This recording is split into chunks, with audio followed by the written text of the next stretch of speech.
The Chicago Bears hired new head coach Ben Johnson on Monday. Beer, beer, Lost beer. And how they playoff, do it. And how the lost in the DJ do it. Beer, playoffs beer, beer.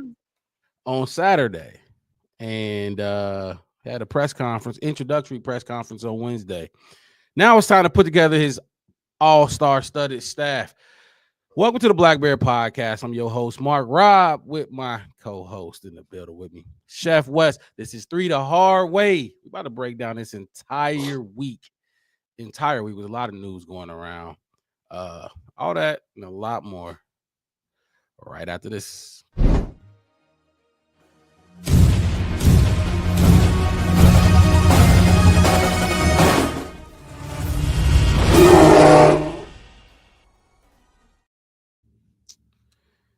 Ben Johnson is in the building. He actually showed up. What was that? Tuesday he showed up, I think. I And think it was a Monday night. he came in there just like this.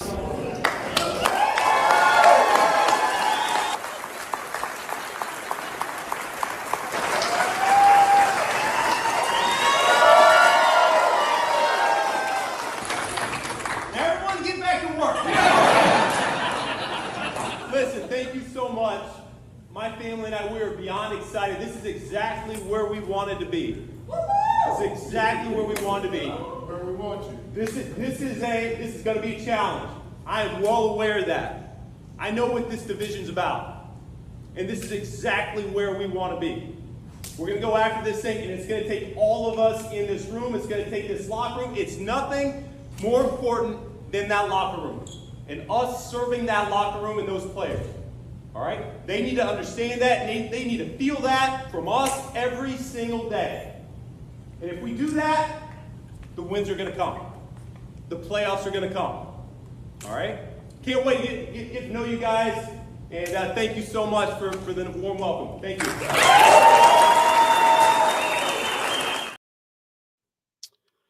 That was the first clip we saw of Ben Johnson before Wednesday's presser. The dude went into that room. It's all staff. Ain't no players in there, obviously. All staff. And he took control of it, and he let them know right away. And I'm sure they talked about this shit in some of his meetings and everything. Dude, we got to put the players first. We got to put the locker room first. All that back room shit y'all got going, front office shit, none of that matters. Y'all putting that front office shit and financial shit above the players, the product on the field. And he nipped that shit in the bud right away to every staff member in that building. The players come first. What you think about how he walked in there? Hey man, look, exactly what he was supposed to do, and you hit the nail on the head with it, man. He hit his Jaheim, Jaheim said, put that woman first. He said, put these players first. Everybody, the janitors, the cafeteria workers, anybody and everybody, just let you know. And that's the truth. How y'all think y'all got a job? Y'all think y'all got a job without these players? Y'all think y'all got a job without these players? You can have a team all you want. But y'all need to put these players. And he said the other thing. This is where you said it. This is where I want to be. And I questioned it last week. I questioned it last week. I'm like, I said, I'm 50-50 because I don't know how this Bears organization, like, we might, with the way the season went, we might, a lot of it's going back to control comfort. We might revert back to our old ways. And right. Like, you know what I'm saying? So that's why last week I'm like, I'm 50-50 because I don't know what, George going to do. And it made me think about that 8-minute exit interview or conference that George McCaskey did. Yep. He was very on point. He was very strict. They asked him about his job. He like, dude, I'm keeping this job. And he showed why he's going to keep this job. He said, I'm the only one in the fight. He said, I know dinner time is going to suck when I'm done with this team. When I sit in front of my family and they're going to be like, you spent all the money, George. Why would you spend all our money? He knew it was going to hurt, but he came in and he said, look, somebody has to change. And hey, look, he got the name. His name is George. He's George. His initials is, his name is on the jerseys. So he has to hey, he got to take some pride in that too. So for them to go out and get this Ben Johnson thing done and done so fast, so faster than I thought. You know, Way I fast. I mean, started to think about that though, because look, let's rewind it back and go through the timeline real quick. The Lions lost on Saturday, right? And first of all, we couldn't wait to get in here and break down this this coaching hire. But they lost Saturday. You know, you take some time Sunday, do your exit meetings with all the players or whatever. And then we hired the man on Monday. I don't know what it was, Wes, but remember, I texted the group chat and I'm like, look, man, I wouldn't be surprised. Look, I said they knew. I said Ben Johnson knows where he want to go, and the Bears know who they want to. Monday came, and I think it was Martin Luther King Jr. Day, and I was off work. I said, I'm like, look, I'm off work. I'm ready for all the breaking news if we bring head coach in there. Sure enough, an hour or two later, Ben Johnson. That shit was done. That shit was and later we're gonna listen to Amon-Ra speak on it too. And he felt like Ben didn't know. He didn't know. yeah, Up to the last hour, but nah, Ben fucking knew. The Bears knew, Ryan Poles knew. Ryan Poles was taking some victory laps too. I don't know if you saw that. Big Cat went on Big Cat, I forgot, on one of the shows or podcasts, and he was just like, Ryan Poles texted him basically like, you know, you doubted me, you know, and and shove it, some shit like that. I'm like, take that one. Stop talking shit. Take that. It's basically, and Ryan Poles, that running your mouth. I said it. He needed this win. He needed this win for sure. He needed it. He needed it. I read that. Martin Bailey. That's dumb take, but okay, cool. This one I haven't read it yet. Martin, appreciate you in the chat. First of all, I want to look, Alex, I forgot to salute you, man, when you first one in here. He said, Martin said, I don't care what he did in Detroit. This whole organization is bad until they sell the team. I don't see dude coming in here changing shit. Only thing I see is Caleb playing better and showing improvement next year. We will play Ben Johnson's presser after we get done just briefly talking about how everything went down. He said the quarterback play in 2024 or 2025 is what wins these championships, is what wins these games. It's not the turnover ratio anymore. That is important, but he mentioned that it's the quarterback.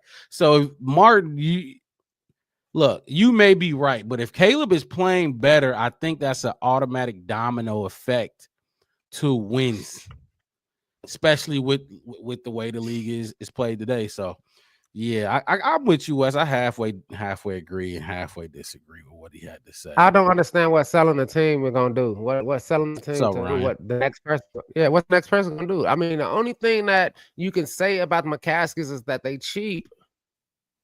They've been cheap. They've been. We said it before we got on the air. They the great value. All you people that go to Walmart, y'all the same way. Why y'all mad at them people for how they spend their money? I'm happy they spent it. They wouldn't have bought a PS5 when it first came out. That's what they just did. They got it when it first came out. At the highest price. At the highest price. They didn't care. They wouldn't have got the bundle package with Call of Duty and 2K5 with it. They got 2 games with it.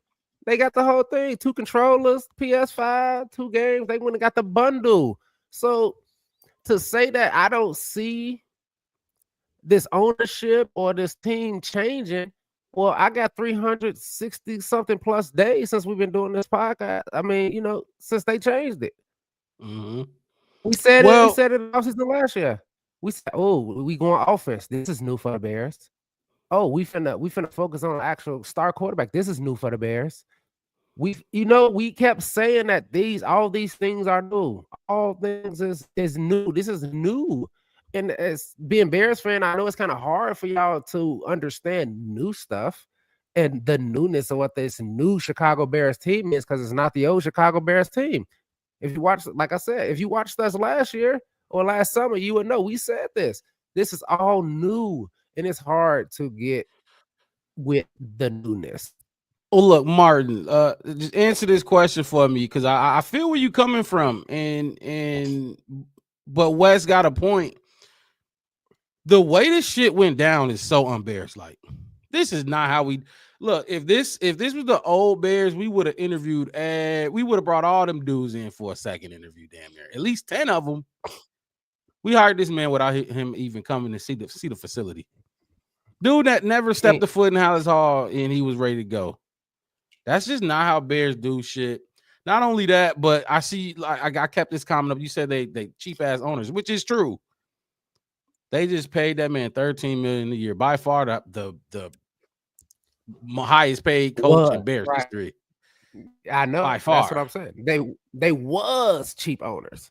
They was. Now they spending. People can change. Guess what? People can change. Things can change. That's what you want to do in sports. I mean, I don't know if that's how you live your life, but things change. People grow up. Things change. The NFL has changed. We'll talk about it later on with Ben Johnson, like you just alluded to a little bit. The league has changed. The turnover ratio ain't the key. It's more about analytics. You know, the defense and run kind of mindset is kind of It might get you. It might make your team look good, but look who winning. Look who been winning. Look at the NBA. Look who's winning. If you can shoot threes in the NBA at a high rate, guess what? You're winning. You're not throwing the ball in the post to Shaq no more. That's old. That's 90s basketball.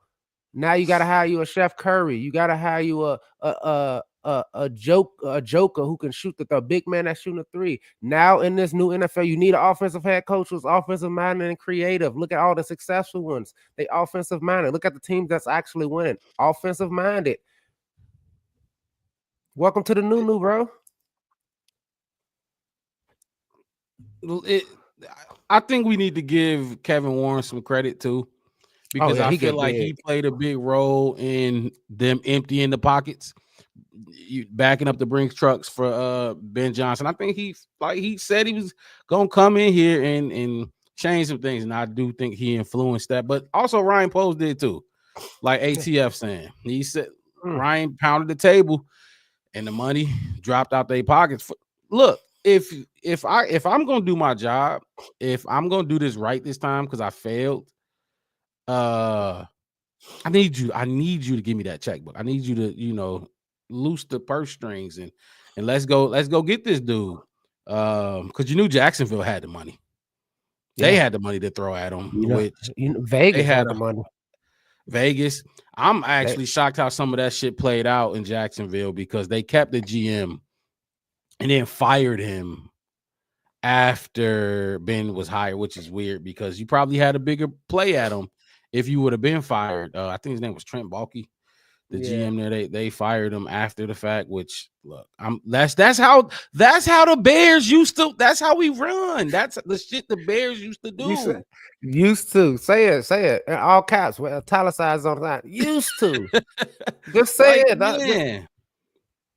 And Martin, look, it's early. We still got to see the process. We still got to see the process. We got free agency. We got the draft. This Ben Johnson hire definitely it's big, but it's not. It don't just direct. You're not just gonna start winning games. We got to see the process.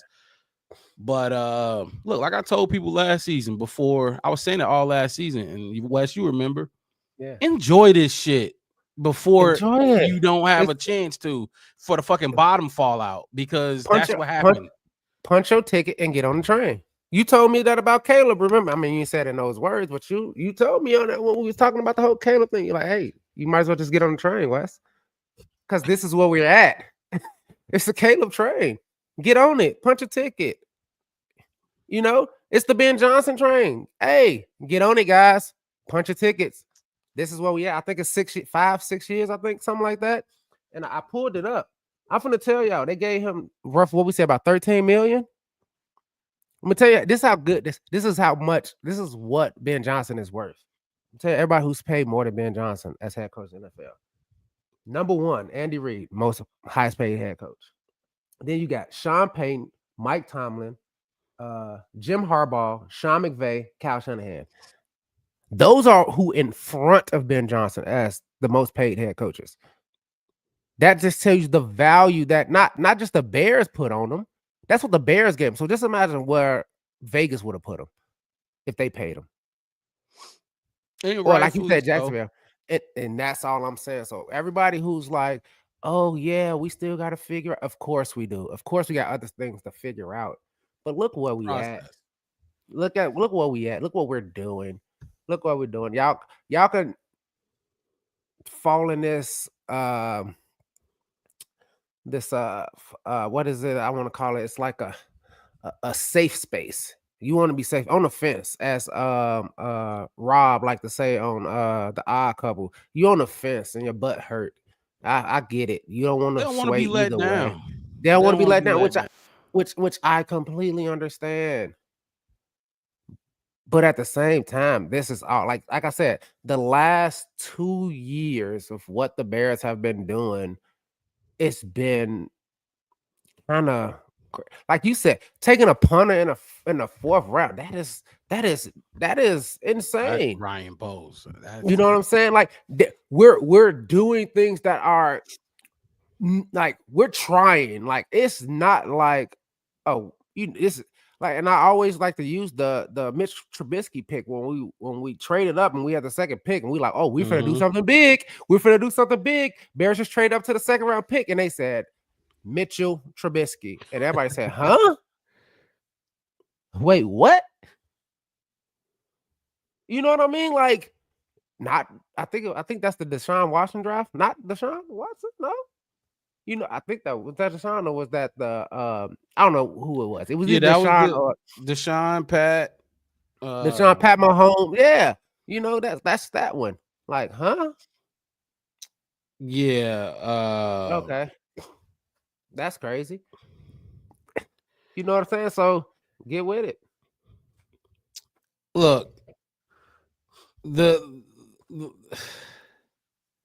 baby steps. You know what I mean? Exactly, I feel like they want the Ben Johnson. Like, he can't do anything. It's fucking. We still got the Super Bowl to play. I don't know what people expect. At least let it play out first. Once you start seeing some of these free agent signings, Martin, I'm really talking to you right now. Then you start seeing what we doing. Then you can start, you know, talking your shit for real. But you got to, Martin. You can't be holding the Patrick Mahomes thing, because let's be honest, it really wasn't even Patrick Mahomes. It was really Deshaun Watson. Deshaun Watson. Mahomes, Kansas City saw him, went and got him, but it was really at number 2. It was really Deshaun Watson. And that's what kills me when everybody said we could have had Pat Mahomes. And I'm like, okay, so who's mad about Tom Brady? Who's mad about not getting those 7 Super Bowls? No team, no fan, nobody is saying, man, we got to be sick because the league passed up on Tom Brady. Because we didn't draft Tom in the 6th round. Yeah, in the 6th round. Nobody is saying that. So when people say, like, are you feeling salty about Pat Mahomes? No, I'm not. I'm definitely not. They don't start saying about Jaden Daniels too, and they already kind of saying about Jaden Daniels, which makes more sense than the Pat Mahomes thing. I even heard, I think Tom Waddleton was talking about it on air, like, oh man, I'm still trying to get over the Pat Mahomes thing. How are you trying to get over something that you didn't even know? people like I said, in hindsight, yeah, you talking about passing up on Patrick Mahomes. That's crazy. That's like, I don't get it. I'm not salty about Pat Mahomes. I'm happy for Pat Mahomes. I'm happy for, you know. Yeah, that ship is sailed. That conversation. How I just don't get how it's a conversation. Why is people talking about we passed up on Patrick Mahomes? Yeah, I don't know, but Martin, what's our cap space? Anybody in the chat know, Wes? You know, like 70 million? 70 million or 68. Like it's something like, honestly, it's like 66.9 or something like that, to be exact. I agree with you, man. I'm right there. Pose has done shit, in my opinion. This is my opinion. Pose has done shit in the draft. The dude he's not drafting Pro Bowlers. That's just not happening with him. and he's going to have to look. It's time for him to make the sexy moves. I think it's a start. Ben Johnson throwing 13. That's the sexy move. You know what I mean? We could have went with Mike McCarthy or Pete Carroll or which Wes. I'm gonna ask you about that later in the show about those experienced head coaches that we passed up on. But I agree, Martin. He's going to have to throw the bag out there. Like we could have had Danielle Hunter last year for $20 million a year. He didn't want to do that 2-year deal. He didn't want to do that. He's going to have to do that now. He's going to have to. And I think what he's going to do, Wes, I think Ben Johnson is going to want his O-linemen to be experienced. You know what I mean? At least his starters. I think that's where most of the money going to go to some of these O-linemen in the offseason. I don't think they're going to depend on the draft for the O-linemen as much. They're going to get some for sure. Yeah. But not like they don't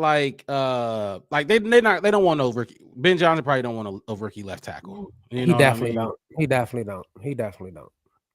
And my whole thing is, and everybody's getting that. And I don't know if for me, I just don't understand why Bears fans and people is like, okay, get studs. Do you realize how untalented this offense was 2-3 years ago? What was this? I mean, Martin preaching to the choir right now. That's what I'm saying. It's like we did that. We got the stud picks. We did those things on defense all the time. I'm talking about where's the stud pick we had before Ryan Poles there? Offensively, how about that? Pace. Let's go back to Pace years. Who was the stud offensive? I get it. Everybody, Khalil Mack, the Montez Sweat. Okay. In the last 15 years, where's the stud offensive? I could throw some names out. Stud. Throw some names. I would love to. You can fight me here. Pace drafted Alshon. I think Pace drafted Alshon. Tariq Cohen. Tariq Cohen was. On now. We said great players. I'm talking about like what you mean by stud, because people like to throw these. Yeah, I think he was a stud. Tariq was a stud. Ambiguous title. Yeah, Tariq. Great player. Great player. But do you think that was that's a stud? Who? Tariq. Because Tariq Cohen was a running back. I think he's a stud. You put him, and my whole thing is you put him in a Derrick Henry, Saquon Barkley category. That's okay. That's what I'm saying. Studs. That's what I mean. Like where are we putting them? Like on a scale. Like if they're 10s, Tariq is 7. But Poles ain't even drafting 7s. That's what I'm saying. And my whole thing is this: who you putting around these studs? Like we have to understand. I'm seeing the rebit of it. That's why when you said I'm like, okay, I'm not all out on Poles until this. You got 82. I just looked it up. You got $82.14 million in cap space. You have 11 draft picks this time. Now you can't say, "Hey, look, it's holes to fill," because it's not. Well, I just think. Look, my whole thing with Poles is, why do you need a second chance? I shouldn't have had to give you a second chance because my whole thing were there, and you just. My whole thing is this. This is choose them. My whole thing is this to me is first chance for me, because I saw the. Like I said before, like I saw the breakdown of the team, like, oh man, that's our guy. Oh, Roquan, no. Khalil, no. That's the heart and soul of the team. Like it's like, but if you see the money and the weight and all this other kind of stuff and recouping what we gave up for a lot of bad players and in their tenure, the money we didn't even spend the money we got and didn't spend the money. It's like we didn't even spend it. It's like, why you not spending? Why you not spending it? Okay, we got to get these hoes. Now I'm not questioning the quarterback. Now I'm not questioning the wide receivers. I'm not even really questioning the running back room because everybody keeps saying, "Oh, go get we need a running back." We definitely need to run it back. Ashton Gentry and all this other. Okay, cool. We're not there yet. Guess what? If we would have fixed the O-line last year, we could afford to draft Ashton Gentry at 10. But because we didn't do our fucking job before, we can't even go get the Jahmyr Gibbs. I'm not saying they're the same. I'm just saying in a sense of when picking a running back in the first round in the top 10 or top 15. We can't do that because we have to focus on the trenches because we didn't do it last year. We focused on other stuff. So, but look. Like I said, we'll get into player personnel later, but this is a staff episode. We talk about the staff episode. Trust me, I got a whole book on player personnel, like who y'all want to put in here. But my whole thing is, y'all keep saying, and this is what bothers me. It's go get this running back, and that fixes everything. Go draft this left tackle overall, or go pay for this left tackle from this, and the trenches is fixed. And it's like, do you know how many people and how bad those lines are? Get somebody opposite of Montez Sweat and the defensive line is fixed. No, but that's what I'm saying. It takes time, so you should have been starting, and he didn't start until now. Why? This is his third off season, fourth off. Why are you starting now? Why didn't you start building 2 years ago? You get what I'm saying? Like, you're starting too late. Now you're going to address the most important part, in my opinion, on the football field. Why starting so late? This is year 3 now, year 4, whatever, 3 or 4. Should have been started that because it takes time to build this, right? So why are you starting at year 10? That's my thing. But look, let's focus on Ben Johnson, which let's focus on Ben. We got some people who clearly ain't happy with the hire. I don't understand. It baffles me. Maybe I'm just different. I don't know. I'm cut from a different cloth. I'm patient. I'm sorry. As far as alleviating 30 years of just, oh my God, it's us again. And that's my thing. You want in 3 years, you think he's going to alleviate 30 years? I mean, we had 3 good years since I've been born. Maybe. How long should it take? Because it seemed like the Commanders did it in one offseason. But that's the thing. They didn't do it in one offseason. How come they did it? They've been building that team, and a lot of people, like we talked about them questioning them. Why they been building, but we ain't been building? That's what I'm saying. You keep saying they been building. Why we ain't been? Because the Commanders is willing to go out and get those guys and go get those, even when people wouldn't. We wouldn't. We like, oh man, we need to stay away from it. That person's a pariah. Like the Dan Quinns and the Cliff Kingsbury. Oh wow, he sucked in Arizona.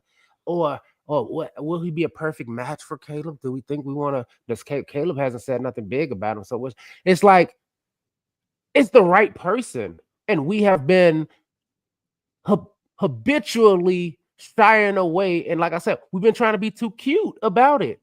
We've been trying to be like we know better. We've been trying to act like we know better. We know how to do it cheap. Like we said, the great value. We can go here and get it for cheaper. We've been Goodwill shopping for so long, and it's been ridiculous. And then on top of that, a lot of the money that we have been spending has been on not a good ROI, as they say in business. It hasn't been. And then when we do get something, like you brought up Alshon, like Alshon talent out the roof. You see what happened when he went to Philly? But who do we have to coach him? He was unhappy here. He was unhappy. Why are players unhappy? You just played the clip of Ben Johnson coming in and saying, hey, I don't care what y'all got going on outside of this. The most important people in this organization is the players. So why we got unhappy players? Because for some reason, is it the food? Is it the staff? Is it the facilities? Is it the coaching? Is it because we've been getting it? Now it's time to change that. And having George come in and spend the money that he's spending and doing things different, having Ben Johnson first thing come in and say, hey, look, the goal is the players, making them happy. Give them, Laz, I'm not seeing that right now. I'm not seeing that news break yet. We're actually gonna talk about that Dennis Allen as well. I'm not seeing it, Wes. I don't know if you got any breaking news with Dennis Allen. I'm not seeing it.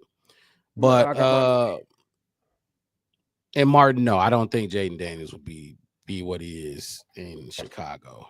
No, he won't. Because he don't got the O-line they have. He don't got the run game they got over there. I feel like everything on offense is Caleb, do something for us. And if you don't do something for us, it's fuck you, you suck. Because there's nothing else. We can't run the ball. So we just want Caleb to come in and just do everything. Look. Ben Johnson is here, and I'm optimistic. I'm excited for it. And it's not just Ben Johnson and what he did in Detroit. And Martin, I saw you put that in the chat. Like, he don't got what they got in Detroit. He mentions that in his presser, and let's bring it up. Let's listen. Let's hear from the horse's mouth. Let's let him talk and speak for himself. Ben Johnson, look, this is one of the best, and he is one of the best pressers I've seen from an incoming head coach. Now, this is the first head coach hiring that we've covered here on this show, but let me get it up here. It was just he not pussyfooting around. He not sugarcoating shit. He not dancing around any questions that he's getting. That's what I love. Like he's telling it like it is. If I can fucking find it. Oh, here we go. Here we go. We got a lot of stuff planned for today's show. A lot of insight on. So first, I want to thank Ben Johnson and just what we hearing around the league from former players, former colleagues of his. Look, it's a lot of good stuff out there on Ben Johnson. The dude is like it's like he on tour. He did like 100 interviews in 1 week. I'm like, dude.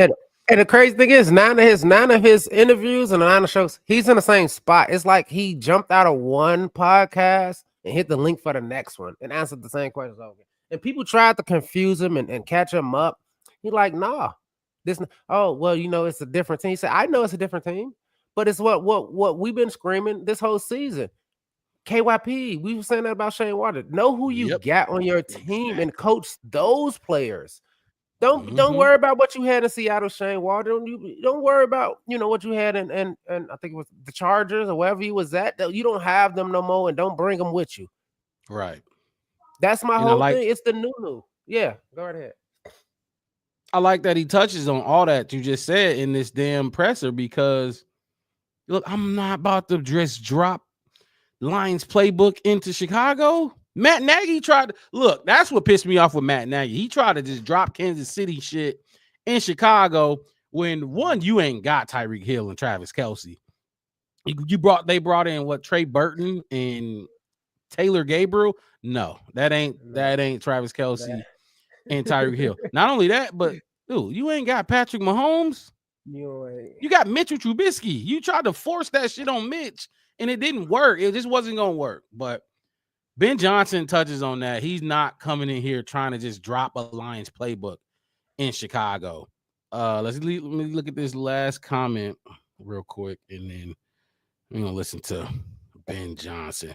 I just hope y'all don't put pressure on dude to have the same progress as he did with the Lions, because the Lions was bad for so many years, but they finally figured shit out. The Bears are in trying to figure shit out phase. So expecting Ben to come in here first season and work wonders is not fair. No, I agree, and we'll get into that. Yeah, and you have to let the process play out. Ryan Poles touched on it too.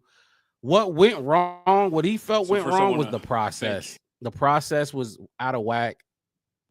They didn't build a foundation for some of the shit that was going on for this team. It's all about the process, and I can't wait to see the process. Don't do that. Don't do that, Martin, because okay. Vic Fangio took us to the playoffs. Come on now. Anyway, here we go. Look, we were 5-1 I think it was 2020. No, 2019. We were 5-1 and still damn near the underdogs and against every team we played going forward because that offense was shitty. Everybody knew that the Bears were frauds that year because the offense couldn't do shit. It was all defense. So that's also true, my guy. But here we go. Ryan, you wanna throw something in there before we Two things can be true, man. Let's before we get into I want Martin to understand two things can be true. Matt Nagy, yes, he get credit because he was the head coach. But Nick Foles won the Super Bowl. Is he Tom Brady? Is he Aaron Rodgers? Joe Flacco won a Super Bowl. You putting him up there with even Eli Manning? Is you saying that he's that guy? No, you tweaking, Martin. You vouching for Matt Nagy as if that defense wasn't one of the best defenses to walk through Chicago. That offense was actually pretty shitty. Pretty fucking shitty. It was known. It was well known. Matt Nagy, the offensive coordinator for the Chiefs, is you giving him the credit for the Chiefs offense? Or is it Andy Reid? Like Joe Flacco was a dog that year. Come on, dude. Like these terms. He was service. He was good. He was good. Who Joe Flacco played for that year? I don't even know. The Ravens. You know who was on the other side of that ball for that Ravens team? Ray Lewis. Who was the Raven? When you thought about the Ravens, who you thought about? You wouldn't think about, oh my God, here comes Joe Flacco. Here's Joe Flacco's in town. You wasn't talking about Joe Flacco was coming to town. You were talking about here comes Ray Lewis. Hide your kids, hide your wife, because he's knocking down buildings and he's destroying your family. That's what you were talking about. Yes, a part of the success. Yes, everybody's a part of success. Everybody get a ring. They all get rings. They're all a part of it. But to talk about these guys, I don't know where that came from, the Joe Flacco stuff. That's what I said. I'm just saying Joe Flacco and Nick Foles ain't Tom Brady, Peyton Manning, Drew Brees. But they're Super Bowl champions. They started in the Super Bowl and won they played in the Super Bowl and won a Super Bowl. I mean, Trent Dilfer won the Super Bowl with the Ravens as well. I'm not saying that Joe Flacco is trash. What I'm saying is he wasn't the guy. He wasn't what you were scared of. He was serviceable, just like Nick Foles was when they won. Just like Nick Foles, yes, exactly. When you think about the Eagles right now, you're not thinking about, here come Jalen Hurts. You talking about watch Saquon. So first, that's what I mean. All right, let's get into this press conference. We're not finna talk about Joe Flacco. I don't even know why we talking about Joe Flacco. But here we go. Ryan Poles introducing the Bears' new head coach. All right. So first, I want to thank the candidates that we interviewed over the last 2 weeks. I want to thank our search committee for their time and their energy in what was an exhaustive search. We said we were going to cast a wide net, and that's exactly what we did. I want to thank Kevin and George for their support and their leadership. Our entire organization is fired up about Ben Johnson.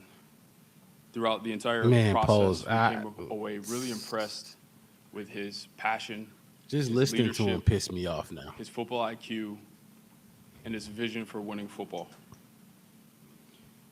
The great thing is when you make calls to his teammates in North Carolina, staff at Boston College, Miami, and Detroit, you realize he's an even better person, father, and husband. Without further ado, I want to introduce Ben Johnson, head coach of the Chicago Bears.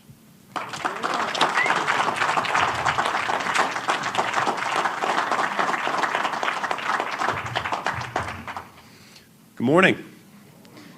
It is an honor to stand before everyone today as the head coach of the Chicago Bears. I would be remiss not to acknowledge a number of people that have helped me along the way here, starting with where I just came from. Sheila Ford Hamp and her family have been incredible for the last 6 years of my life, making Detroit and the Lions organization a great place for me and my family and raising our kids. Dan Campbell is more than just a colleague to me. He is a friend. He is a mentor. He is a man that trusted me when he didn't need to, and I will forever be in his debt and respect the heck out of him.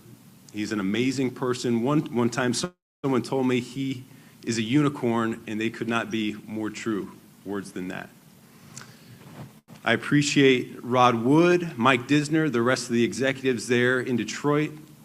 They were a pleasure to work with, and it was He will be a one pro of bowler. the most memorable times being able to turn that franchise around. The offensive staff in Detroit. There might have been some tough nights, there might have been some tough game days, but I do appreciate your support, your understanding. Everybody and, thought Ben Johnson and was really your soft too. camaraderie That's at the crazy. end of the They day. thought he was a soft dude. The players, man, this is one of the hardest things to do is to leave a group of men that you love.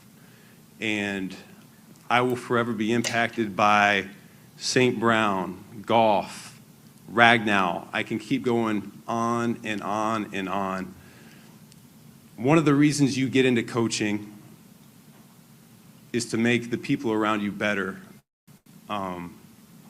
But the truth is that those group of guys, they made me a better coach and a better person. They inspired me every single day, and I love driving into work to work with those men every single day. One of the biggest pieces of the puzzle for me is my family, my wife. You've been the rock. I know it has not been easy. One of the most selfish things I've ever done is to ask you to come on this adventure. And you did it full steam ahead, no ifs, ands, or buts.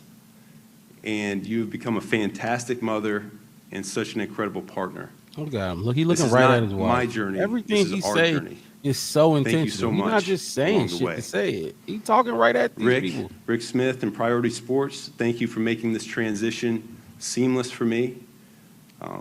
Things happened fast once the season ended, and you were able to provide all the necessary information to make an informed decision. Thank you for that. With that being said,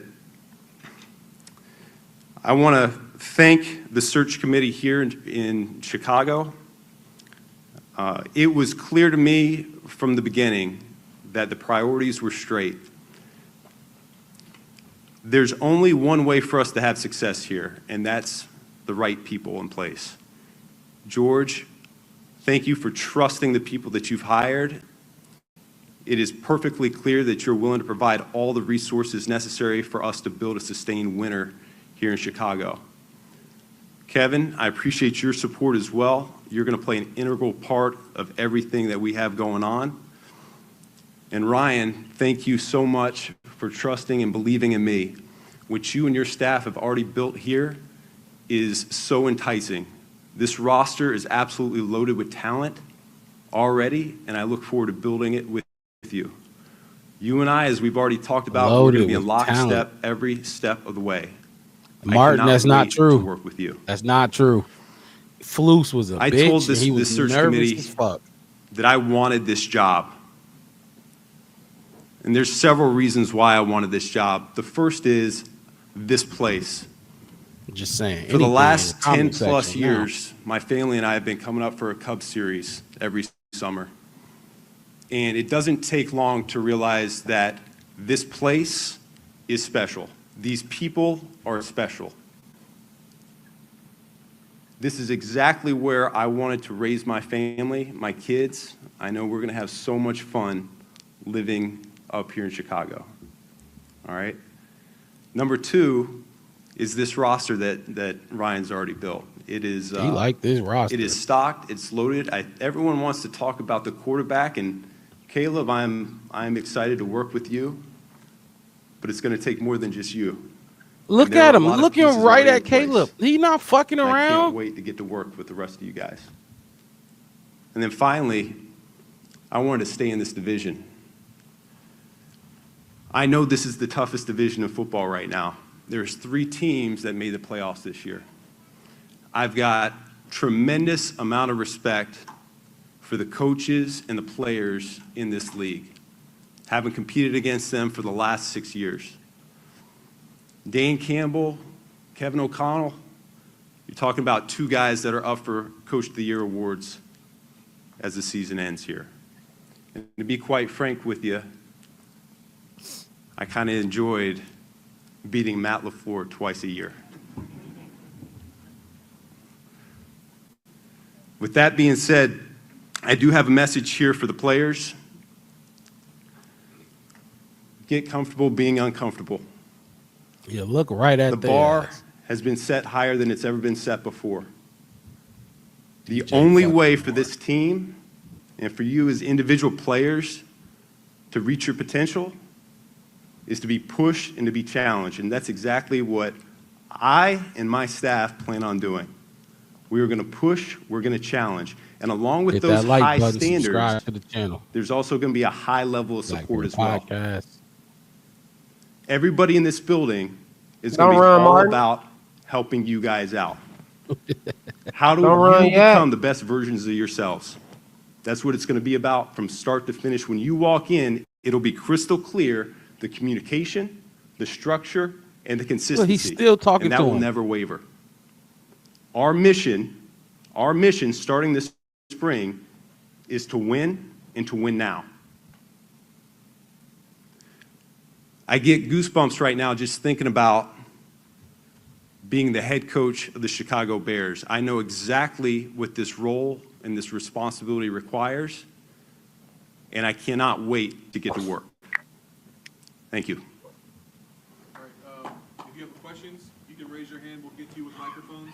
Please state your name and outlet before you ask the questions. Dan. Dan Weeder from the Chicago Tribune. Welcome to Chicago. Saturday afternoon, you walked into Ford Field to coach a playoff game, and by Monday afternoon, you were agreeing to a deal here to be the coach of the Chicago Bears. Can you take us through the whirlwind of that stretch for you, and then also why it accelerated the way it did? Yeah, Shit happened fast. a tremendous wave of emotions follows up when your season gets ended like it did for us. I'm still reeling through some of those feelings myself right now. It's a hard thing to do when you're around a group of guys that's as committed as we were to not only winning a division title, but getting the #1 seed in the playoffs, but following through by winning a Super Bowl and coming up short the way that we did. I'm still reeling through that, what I could have done differently, of course. As that Martin, game he ended still got to fill out and his staff, man. exit meetings happened, information was brought to me about potential situations, and it did not take long for me to realize where I wanted to continue my career. Everybody With that, putting the then, cart before the when you were horse. exploring the Bears as a possible place to jump to for yourselves, what questions did you want answered from this organization to assure that it was the right fit for you? Yeah, I think to me, I talked about alignment last year when I came back to Detroit, and that was really important to me, was to see that the structure set up was conducive to winning. All those questions were answered throughout the interview process. The guys in front of me right here, George, Kevin, Ryan, I believe in them, and I really believe that we will be able to I turn keep this place around. seeing this. The DC is hired. Hey, Ben. Adam Hogue, CHGO. Yeah, As you it's said, basically Dan a done Campbell is a deal. unicorn. But I'm curious what you were able to learn from him as you observed him that you feel like you're going to be able to bring to your game as a head coach here in Chicago. Yeah, Dan Campbell is truly authentic from the moment he steps into a building to when he leaves. He's entirely him, and I know everyone talks about being yourself, but he certainly embodied that over the last 4 seasons I was with him. So I will forever take that with me, along with his ability to empower the people around him. I've seen him totally delegate responsibilities, have complete trust in the people that he hires, and allow them to do their jobs. That's something that I plan on taking with me, and will do the same. Ben to your left. Jason Leisure with the Chicago Sun-Times. Two-part question for you about the quarterback, about Caleb. I'd read interviews that you did where you talked about being very selective about jobs, looking for a place that would set you up to succeed. And my question is, how much of a factor was your belief in Caleb, your assessment of him, and what's your starting point for how you're going to coach him to play the position? Listen, it's clear that modern football in the NFL I'm is seeing it quarterback now. driven. I'm seeing the That is no Dennis Allen secret. stuff now. You can look at analytics. Right now, quarterback success is a higher predictor of winning and losing than turnover ratio, which it's been for 20 plus years. Okay, that's changed. So there's no doubt Caleb played a large component into my decision. He is We know a Caleb phenomenal did. talent It's fucking Caleb. that had, as many quarterbacks do, an up and down rookie year. Where I see my role is as a supporter of him. This offense will be calibrated with him in mind. We're going to build this thing. This is not simply a dropping of a previous playbook down on the table and starting there. Nope. We're ripping this thing down to the studs, and we're going to build it up with him first and foremost, and then with the pieces around him next.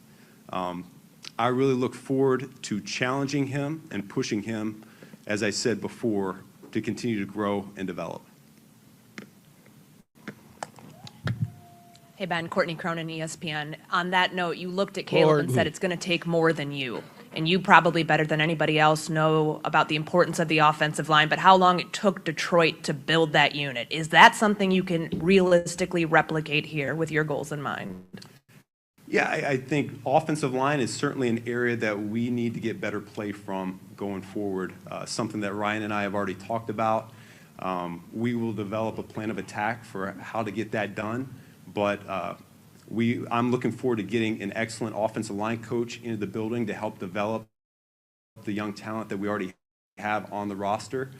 We'll certainly talk about acquiring Don't let talent Ryan to Poles pick bolster the that O-lineman. unit as well. But I was certainly blessed the last few years with the men that I worked with, and that was something I would love to replicate here as well. Hey, Ben. Patrick Finley with the Chicago Sun-Times. You talked about alignment. Specifically, how are you aligned with Ryan? And how do you learn that when you're having a Zoom conversation and you don't know the man too intimately because of this process going as fast as it did? Yeah, so here's what I'd say is Ryan did his homework. People on my end did our homework as well. So Ryan had left Boston College right when I was getting there. There's some shared history there. There's a lot of connections that may or may not have already been put together that people understand. I truly believe in the character and integrity of this man. In terms of true alignment, you're going to have to talk to the powers that be here. They can fill you in on that structure, but we are going to be locked at the hip and connected every step of the way with all the decisions that are made. Ben, Matt Zahn from CBS Chicago right here. Gotcha. You've talked about before spending part of your offseason kind of taking a look at the big picture, what it takes to be a head coach. You know, there have been many great coordinators that haven't turned into great head coaches. What did you learn about what it takes to make that transition, what it takes to be a good head coach? Yeah, the role and responsibilities are completely different, and I'm well aware of that, and I know that a lot of coordinators have failed in this role. Here's what I'd tell you is every step of my journey, whether it's quality control, whether it was position coach, whether it was coordinator, I have found a way to change myself to be the best in that particular job. And so now that the job requirements are changing and I'm no longer just coaching an offensive player or an offensive unit, this is the entire team. And the good news is this, I am a football coach. So I will be able to change and adjust accordingly. The most important thing that we do here is we establish the culture that we want in this building in the springtime. Accountability and integrity, they're going to be the cornerstones of this. Team first mentality is going to be critical for us. I already talked about the communication, the structure, the consistency. That's going to be felt by our players from day one all the way through the end of the season, okay? And at the end of the day, we are going to lean on a professional work ethic. We're going to learn how to be pros here in this building. We'll be deliberate and intentional with what we do, and then we'll get out of the building and off our feet. Hey, Ben, Mark Rohde with The Score here in Chicago. Welcome to the city. You mentioned that this roster is loaded with talent. So then when you look back at the Bears season, enduring a 10-game losing streak, does that surprise you that a team with this type of talent endured that? And how close do they not need to make that many changes going into this year? Yeah, listen, we'll evaluate the whole roster. I have not watched all the tape, but I have a good feel from game planning against this defense and certainly seeing the crossover tape with the offense that I feel really confident about the current talent level already in the building. Going into this season, I felt like this place was a sleeping giant. To be honest with you, I personally was more concerned about the Chicago Bears than I was anybody else in this division. Now, there's a number of reasons why that did not unfold, all right, which that's why I'm here. I'll get to the bottom of that, and we'll see if we can't get that corrected and cleaned up. But I was very encouraged with what was already on the roster right here, and like I said before, this division, as hard as it is, really excited about competing here. Was it just the changes that they made going into the offseason that scared you the most about the Bears? Was it Caleb Williams? Like, what was it about the Bears that they were the... Well, personally, we struggled with that defense here for both games that we played them in 2023. Yeah, okay? that's true. That was a huge deal, was knowing that as much as I struggled staying up at night trying to attack this defense, I knew what that was capable of, and then seeing all the weapons that they have on offense here was really, really encouraging. Coach Deion Miller, ABC 7 Chicago, welcome. We're glad that you're here. You had this opportunity a year ago to be a head coach. You chose not to. Why are you more prepared now for this job than you were a year ago? Yeah, a year ago, honestly, it was a similar situation in terms of being ejected from the playoffs prematurely, how we saw it. And as my emotions got the better of me at that point, I decided quite early on that I wanted to come back and take another shot at that in Detroit. This year, this offseason, summer, I was able to do a lot more thinking and just throughout my head, my process, what it would look like as the head coach, and I just felt a lot more comfortable in terms of making that jump regardless of how the season ended in Detroit. Ben, here to the right. Yep. Pat, the designer, ESPN 1000. When your predecessors came in a very similar situation that you have, quarterback already in place, having to come in kind of midway through, excuse me, this rebuild being done. What is it that you can bring to the table that will make this situation end in a different manner than what we've seen in previous situations? Listen, I can't speak to the previous coaches that were here. All I can tell you is this. Every step along the way, I already alluded to it, I found a way to excel in each job. So I'm deeply committed to finding a way to make this work. My core values really rest on work ethic, selflessness, and poise. And I expect that to be embodied within this team.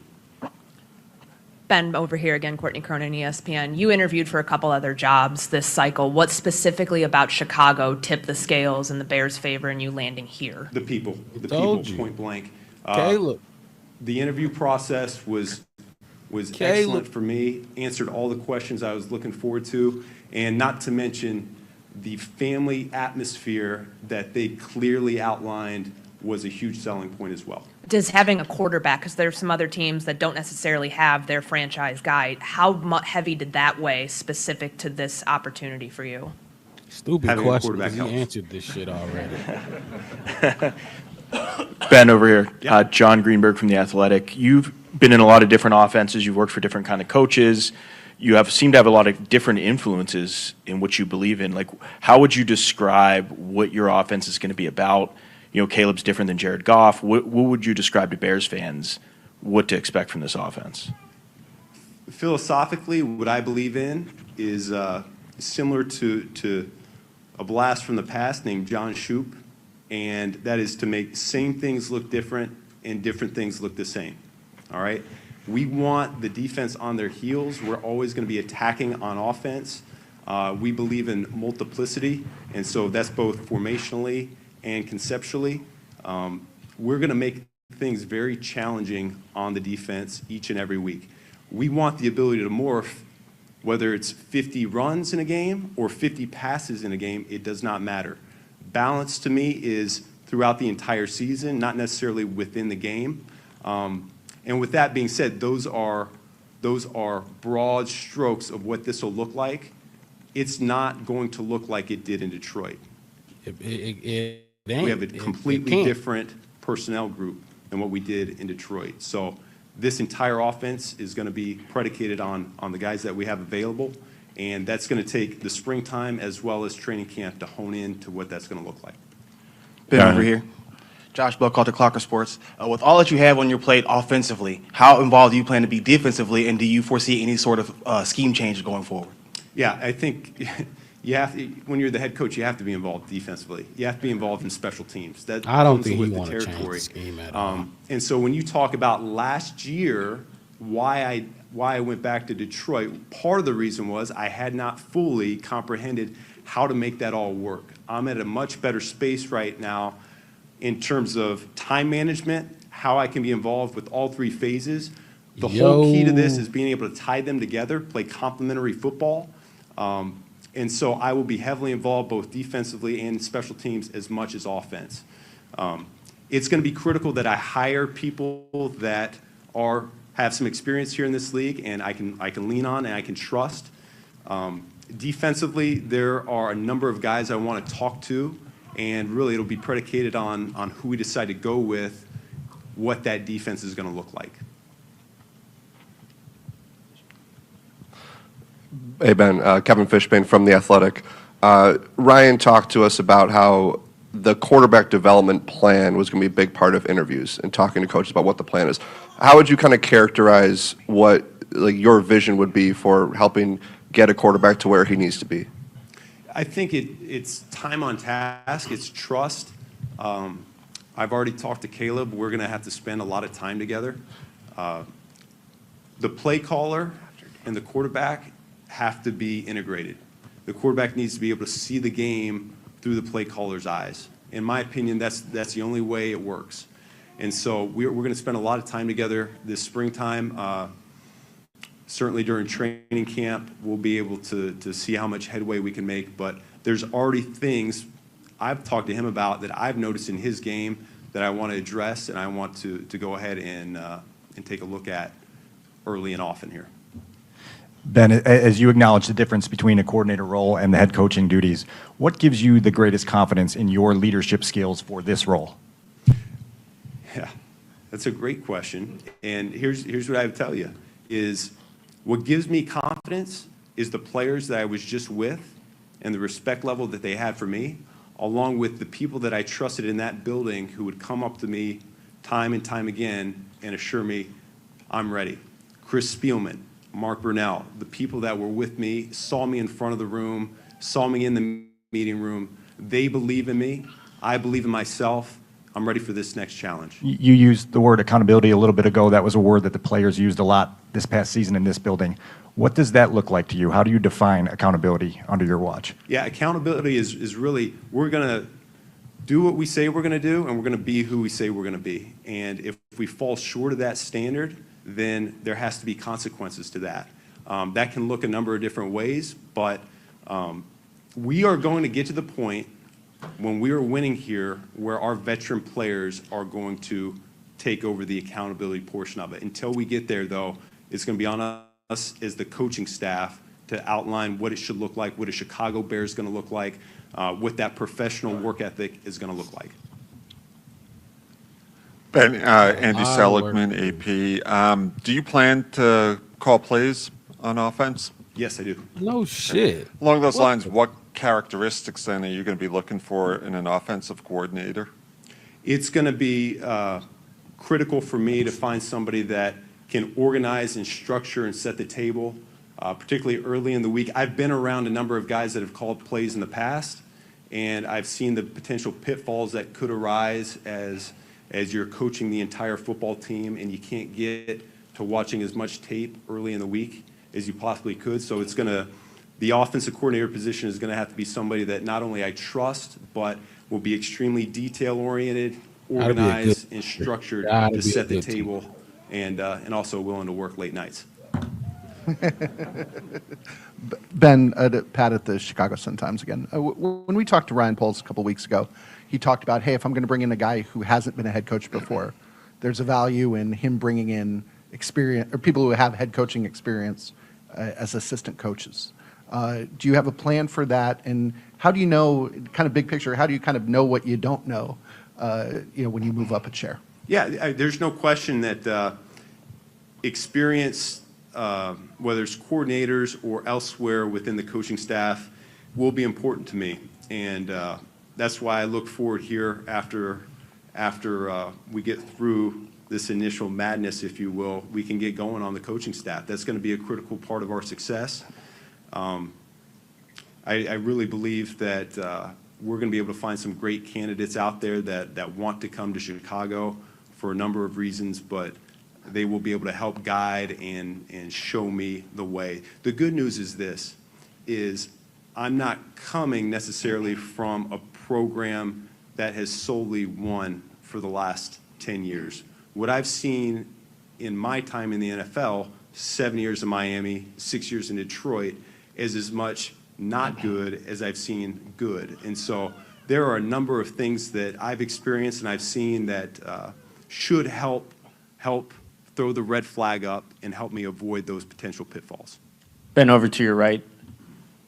Nicholas Moriano, the Bigs. One of the things expressed last year by the players that they wanted someone that can enforce discipline in their head coach. How have you enforced discipline in the past, and how can you implement that here?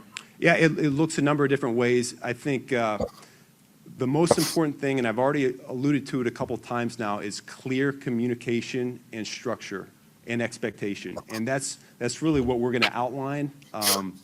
We will set the standard in terms of what it looks like, what it should look like, what it shouldn't look like.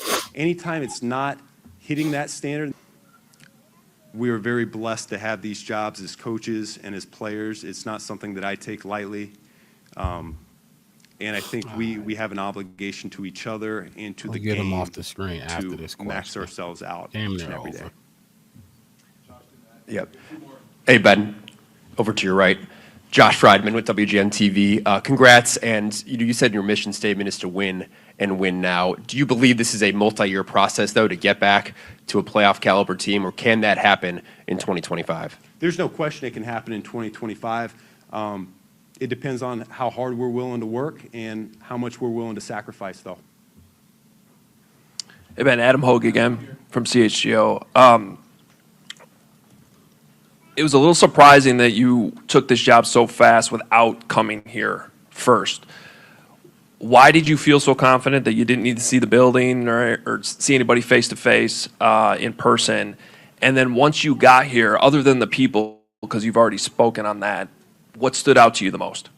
Yeah, the information was given to me from any interested party, what it would look like. It was very detailed, it was thorough. It did not take me long, particularly with that first interview in the back of my head. I've already been in this city. I know what this city's about. It just simply did not take me a long time to decide that this is where I wanted to be, I wanted my family to be, and these were the people I wanted to be around. Walking in this building yesterday gave me goosebumps. I don't think many people understand how set up for success this place already is. This facility is outstanding. It is an A-plus facility, and I look forward to meeting all the people within this facility and getting to work. Thank you, guys. We'll have a Thank you. this time. Look, it's the details in what he was saying. One of the things he said was, or not one of the things he said, I kind of get the vibe that, because he talked about how he gonna rip this thing down, not the roster, but the playbook, the offense. Start at the beginning and literally create a playbook that fits this team and this offense and the personnel. Dude, he probably gonna be taking plays. He probably gonna grab plays from all through Caleb's career and implement them in some way, shape, or form. You know what I mean? Maybe some of the things DJ did well in Carolina, or some of the shit Rome did well in college in Washington. That's the type of dude he is, and that's really honestly one of the main reasons I'm excited to have this dude in Chicago. Like, yeah, he gotta be more than just the offensive guru, offensive coordinator. But who else doing that? Like we just talked about, Nagy was trying to bring an entire Kansas City Chiefs playbook in here and just drop it on Mitch, like Mitch can run that shit, or like we had the personnel. No, he's gonna create it with Caleb, start with Caleb, and keep building branches off that from the inside out, starting with Caleb Williams and what he does best. That alone should be intriguing for anybody listening to this dude, honestly. Another takeaway I had from what he was saying, he said a lot of shit. The fact that he was up there, you could tell, because look, when Matt Eberflus, I remember when Matt Eberflus had his press conference, he was nervous as shit. Ryan Poles was right next to him. They did a little duo. They would sit next to each other. Ryan Poles was nervous as shit. Benjamin, what you nervous for? If you confident, you know what I mean? If you're confident in the job you about to come in here and do, there's no point in being nervous. That dude wasn't nervous at all. He wasn't nervous when he walked into the goddamn building. And he talked, and I said this while he was talking. He looked at every person he was mentioning. If it was his wife, Kevin Warren, Ryan Poles, or the players, he's looking right at you and letting you know I'm not fucking around. I'm serious when I'm saying this. So come April, when all the players, everybody come back to the building, we gonna hit the ground running. And you're gonna know that I wasn't just saying this shit up there just for fun, I told you. That's what he gonna say. Didn't I tell you? What's Didn't up? I tell you, Jane? I know I'm saying he looked at him like I told you in January. So I don't want to Oh, hear nothing, yeah. but we'll go ahead, continue. I got my point. She can go. And a lot of people was worried about, can he lead a room? Can he captivate a room? Can he lead a room of men? Now, the players ain't in there. There was all fucking reporters and staff members and shit like that. So of course they gonna pay attention. So we got to see when April come and the players come in there. But like I said, baby steps. We will get there. The players will be here, and we will have a chance to see how that look. But for right now, A+ fucking plus for me. He's an A+. That was an A+ presser for one. I hate these Bears pressers. I think they dance around too much. Keep that shit 100. Keep it a buck. Why lie? You don't like the antics. You don't like the. You don't like the. Hey, Mark Rob don't like soliloquies and metaphors. He don't want the rain gonna rain. Evaporation gonna happen, and the cycle gonna keep going. Mark be like, what the fuck? Say what you gotta say, Ben. Yeah, If they ask you, in your opinion, Ben Johnson, if you like this roster so much, why do you think the Bears only won 5 games last year? Well, I feel like there was this, and that, and there ain't none of that no dancing around the question.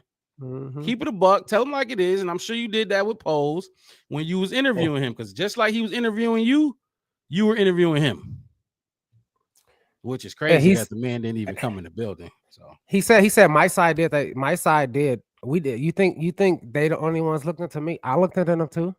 Mm-hmm. I looked into them. I Googled. I had my people. I had my PIs and my people who look. And the thing about it is, what people keep they said it a lot in the local broadcast, and everybody said Ben Johnson chose Chicago, and he did his research. You gotta understand, he been looking and trying to find what he wanted to be for 3 years now. Absolutely. He been doing it for 3 years. And like everybody, like I said, the whole Washington thing, a lot of people bring it up, but he looked at Washington. He said, they either gonna get Caleb or Jaden. They got this, they got that. They were, and he looked and said, nah. No, and granted, like I said, great for Washington. Like I said, I was there for the game, Rob. You know, it was great. Washington is great, great time, great people, great fans. I've got plenty of Magical Commanders run fans, right man. now. Magical run. Great for them. I'm not mad at them. If you think I'm down on Jaden Markete, I'm not down on Jaden. Good for him. I'm not surprised. But he ain't here. He ain't here. He ain't what we got, and he probably wouldn't have survived what we have. He probably wouldn't have survived this previous. I'm gonna talk about this previous organization. But getting back to the Ben Johnson thing, I don't know. You know me. I got 14 notes down here. But I think he won't look, and it was reported that, depending on who you talk to, people may not believe it or not. Ben Johnson wanted this job last year. It didn't come open. It never came open. We kept Matt Eberflus, so he had no choice. I guarantee you, if this job came open last year, he would have left. I don't care what.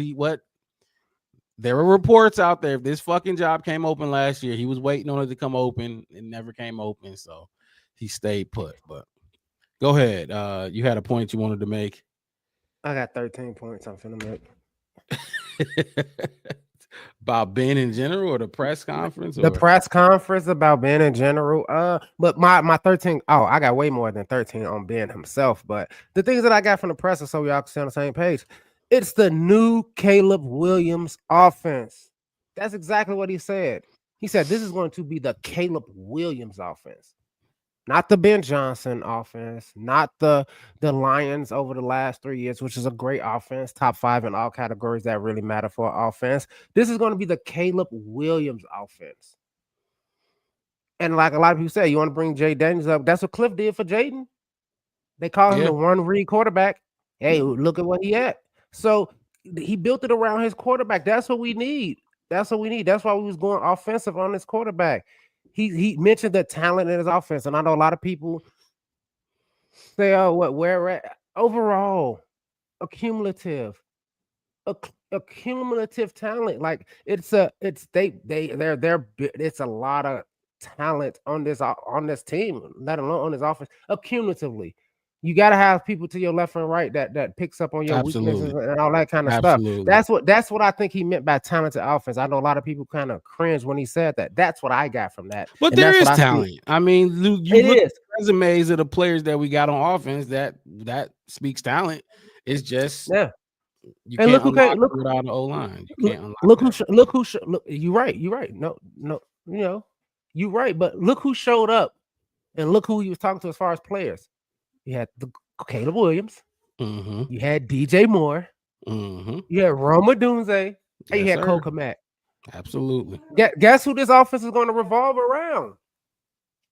Those guys, they already showing up. They want to know what you going to do with me, what you got planned for me. And he sounds like the type of head coach that's going to say, hey, like you said before, I saw you do this in Washington, Rome. That's your thing, huh? You like that? What formation you like getting out of that in? I see how you get it. Okay, let me see if okay, cool. And Cole Kmet, okay, this is what you was doing in this kind of formation too. That kind of match up with this when Rome was doing this. I can put those two things together and marry them in a play. You know, at the end, he talked about the stumble, the what he called it, the stumble bumble play or whatever that was. He talked about that. He knew that. He made that up. He did that. I remember when Tom Brady did the Statue of Liberty play like 6 times. Fuck the defenses up. Fuck them up so many times. And he told them, and I put italicized up under this one. He said, prepare to be uncomfortable. He said, y'all, these players are finna be comfortable with being uncomfortable. Guess what, fans? Be comfortable with being uncomfortable. I know this is uncomfortable for the fans. It's uncomfortable for y'all.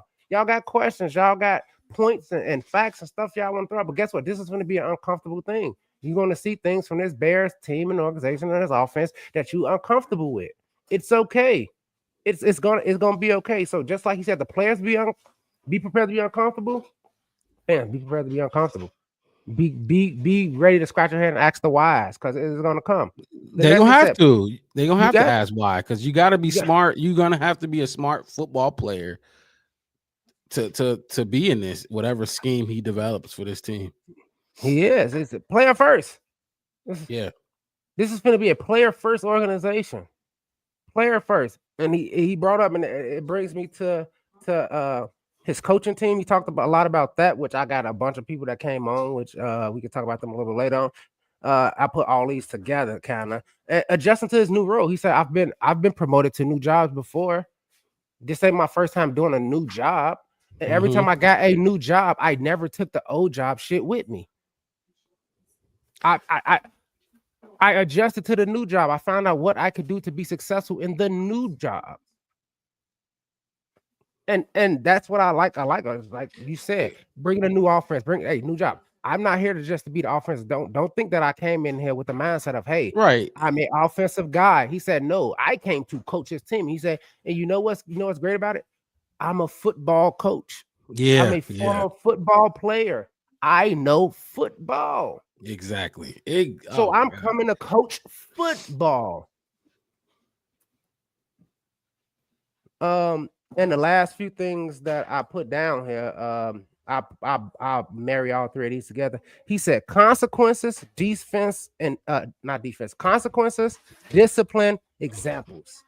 There will be consequences for not being successful on this team. You will be disciplined when you're on this team. And if you're not, guess what? You will be made an example. I will crucify you in front of everybody if you don't do it.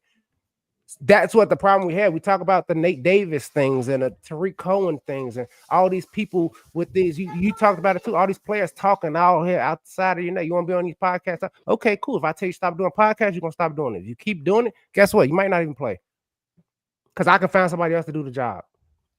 Literally, though. He's that creative where I feel like he can plug and play different players I'll find into somebody different else. roles he need them to play. Yeah, and that's what came across. Ain't nobody safe. And he allured to it.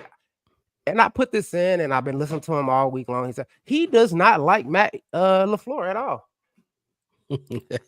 he don't just hate the Packers like we hate the Packers. I think he just don't like Matt LaFleur, and he's going to take everything that Matt LaFleur does well and do it to him and talk to him and talk shit about it. I think he is, which is cool. And like I said, he got season tickets with his family. I think his brother has them, but they got season tickets to the Cubs game, so they go and watch those all the time. That was my last little point that I found out about them. They've been coming down for 10 years, coming to Chicago. Him and his family, they like it out here. So. Like I said, he was right when he said, this is where I wanted to be. This is where my family want to be. This is where I want to raise my kids. Welcome to Chicago. Think about this. Chicago is a destination as far as professional football is. Ben Johnson, the type, I believe him. I believe that he truly wanted to be here all along. Like, he wanted to live in Chicago. He wanted to raise his family there. He wants that spotlight that comes with this job. He wants the scrutiny that comes with this job. He want all the smoke. It didn't give me duck and smoke vibes at all. Not one bit. But that's how Caleb said it when he came here. When he said I'm finding out about Chicago. He said I'll see what this football history is. And you got to think about it. Last year when Caleb had no idea what the Chicago Bears franchise organization was. He's now learning the history of it, and he's intrigued by it. If you listen to some of the podcast, he said, I'm just learning all these new things. Like, he's not a lifetime Bears fan like we are. Right. He's still learning about how great Walter Payton and all this Bears organization and the Mike Ditkas and all this. He's learning now about this organization and the history of it. Ben Johnson already knew. He know what it means. He wanted to stay. If a lot of people like, oh well, he stayed in the division. If he could have went to Vegas and been in the division with 3 Hall of Fame head coaches and battled them out and made his name and sharpened his teeth, as they call it, in that division against Andy Reid. And he could have did it there. He could have made his name there. He wanted to make his name in the North. They got Pete Carroll in there in that division now. And That's Pete Carroll. It's crazy. It's ridiculous. Pete Carroll, Andy Reid, Sean Payton, and Jim Harbaugh. Are you serious? What the fuck? That's gonna be a crazy division. It's gonna be good to see. It's gonna be good to see. Yeah, it's gonna be fun. That's gonna be a fun division. Because I don't doubt Pete Carroll gonna make some shake. He gonna make some shake with that whack ass Raiders shit that they got going on. But let me ask you this.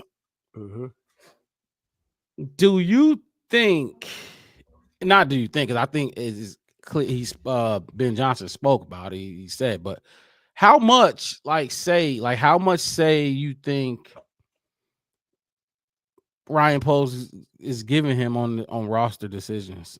Like, say for number 10 pick, for example, if they're split on a player to take at number 10, who you think get the last word? You get the say so. I think Ben Johnson get the last say so. You think $13 million man? $13 million man get to say so. On top of that, he already told you what he's building. I'm building an offensive around the personnel. Like I'm not building an offense based off wide receivers. I'm not building it based off run game or pass game. If I see the talent in that person, it kind of takes me back to the Rome Medusa kind of thing. It's like I see the talent in this person, and when I get this person, I am going to get the most out of them. That's what I'm going to do. I'm going to build this, and everybody keep talking about the offense, but he said I'm going to coach this team. So if at 10, what Penn State, the little Michael Parsons kind of comparison guy, I can't think of his name right now. It's Abdul. Yeah, Abdul. If he's at 10, and Ben Johnson's like, ooh, yeah, I see what he's doing. Oh, yeah, I like that. Okay, cool. I see how I can marry this together. I see how I can put these things together. We should take him. But Ben Johnson, you're offensive head mindset coach. He said, no, but I see it. I see the vision. He said it in one of his I don't know if he said it there, but like I said, I've been listening to Ben all week. The dude did a lot of interviews. I listened to all 40 of them. Every time he was on air, I listened to it. I went back and listened to it. And he talked a lot about marrying this team together and these players together. He said, I'm not just here, just so y'all know, I'm not just an offensive coach. You know, I'm a football player. Yeah, this is what I do. I like this. That point across. I want y'all to get this point across. So if I see a linebacker that I'm like, ooh, man, I see what he does, and I could use that. Not he fits my offensive scheme or he fits my defensive scheme. I see what I can do with that player's talent.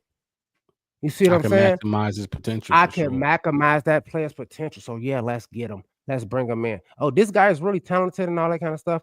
Yeah, I don't know if he fits my system. Oh yeah, he got the talent for it. I can bring it out of him.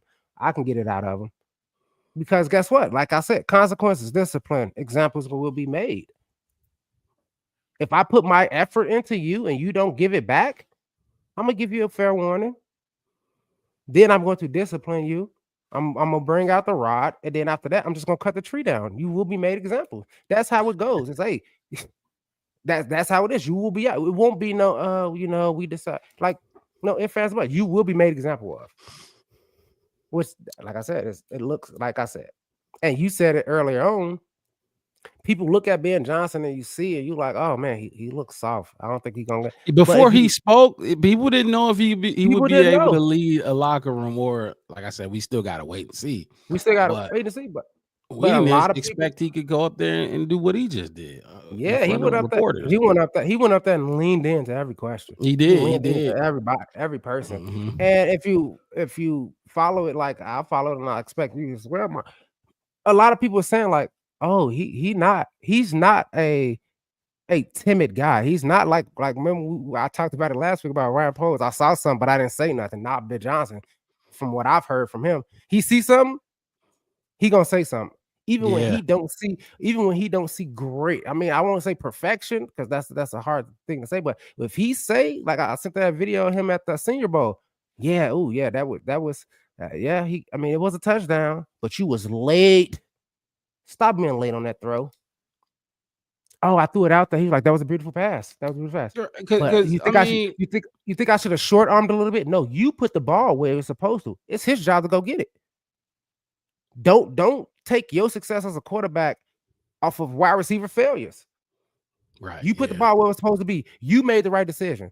It's another part of this pass that has to be accounted for too. That's those wide receivers. And I can talk about bringing Antwaan Randle El in as the wide receiver coach. We know who Antwaan Randle El is as a receiver, as a player. Could you imagine him coaching up DJ and coaching up Rome Odunze and coaching these people up? Nope, you did this wrong. He gonna put the ball right there. Yeah, but what if you have to get there? You have to reach. You see what I'm saying? Like building these players around. Like I've been looking at everybody coming. These are all, like you said, these are all former players. Yes, who did it. And that's what they built in Detroit. They had a lot of former players as coaches, and that helps. That helps. They know how to talk to these dudes. They know how to get the best out of these dudes. They did it before. They went through all these trials and tribulations. Yeah. It's Which is okay to get. unfortunate that we have so many Hall of Famers in this goddamn franchise, but we don't got none of them in house being, coaching up these players. That's so unfortunate. You got all that rich history of players and Hall of Famers, and none of them is here helping And out. I was gonna bring it up a little later, but since you brought it in, and he talks a lot, and he's very smart. I'm gonna throw this out here. Do you think Peanut Tillman will be a good defensive coordinator? Charles Tillman, for all y'all don't know who that is. Hang on, I gotta swap my headphones out. Swap your That headphones out. I've thought about it, or on the defensive staff. I mean, I think I think Al Harris is going to be the I think he's the defensive pass game coach already. I think that hire has happened. But I still ain't found the Dennis Allen thing, but Peanut, Olin, Land. Yes, absolutely yes. I think I don't know if there'll be fucking Vic Fangio, but I do think there is. What's up? No, I was saying all the people bring out they throw these names and I don't know if they beat them, but you talking about hindsight-ish. Like Vic had to start somewhere. He had to, that's what right. The level that just the level that Vic calls his defenses, I think is second to none. I'm just saying, I do think there would be there's a lot of positives in having them in the building. I don't know how good they would be at defensive coordinating, because another thing with having these former players, good players, great players in as coaches is they expect players to play like them. And come on now, everybody ain't you.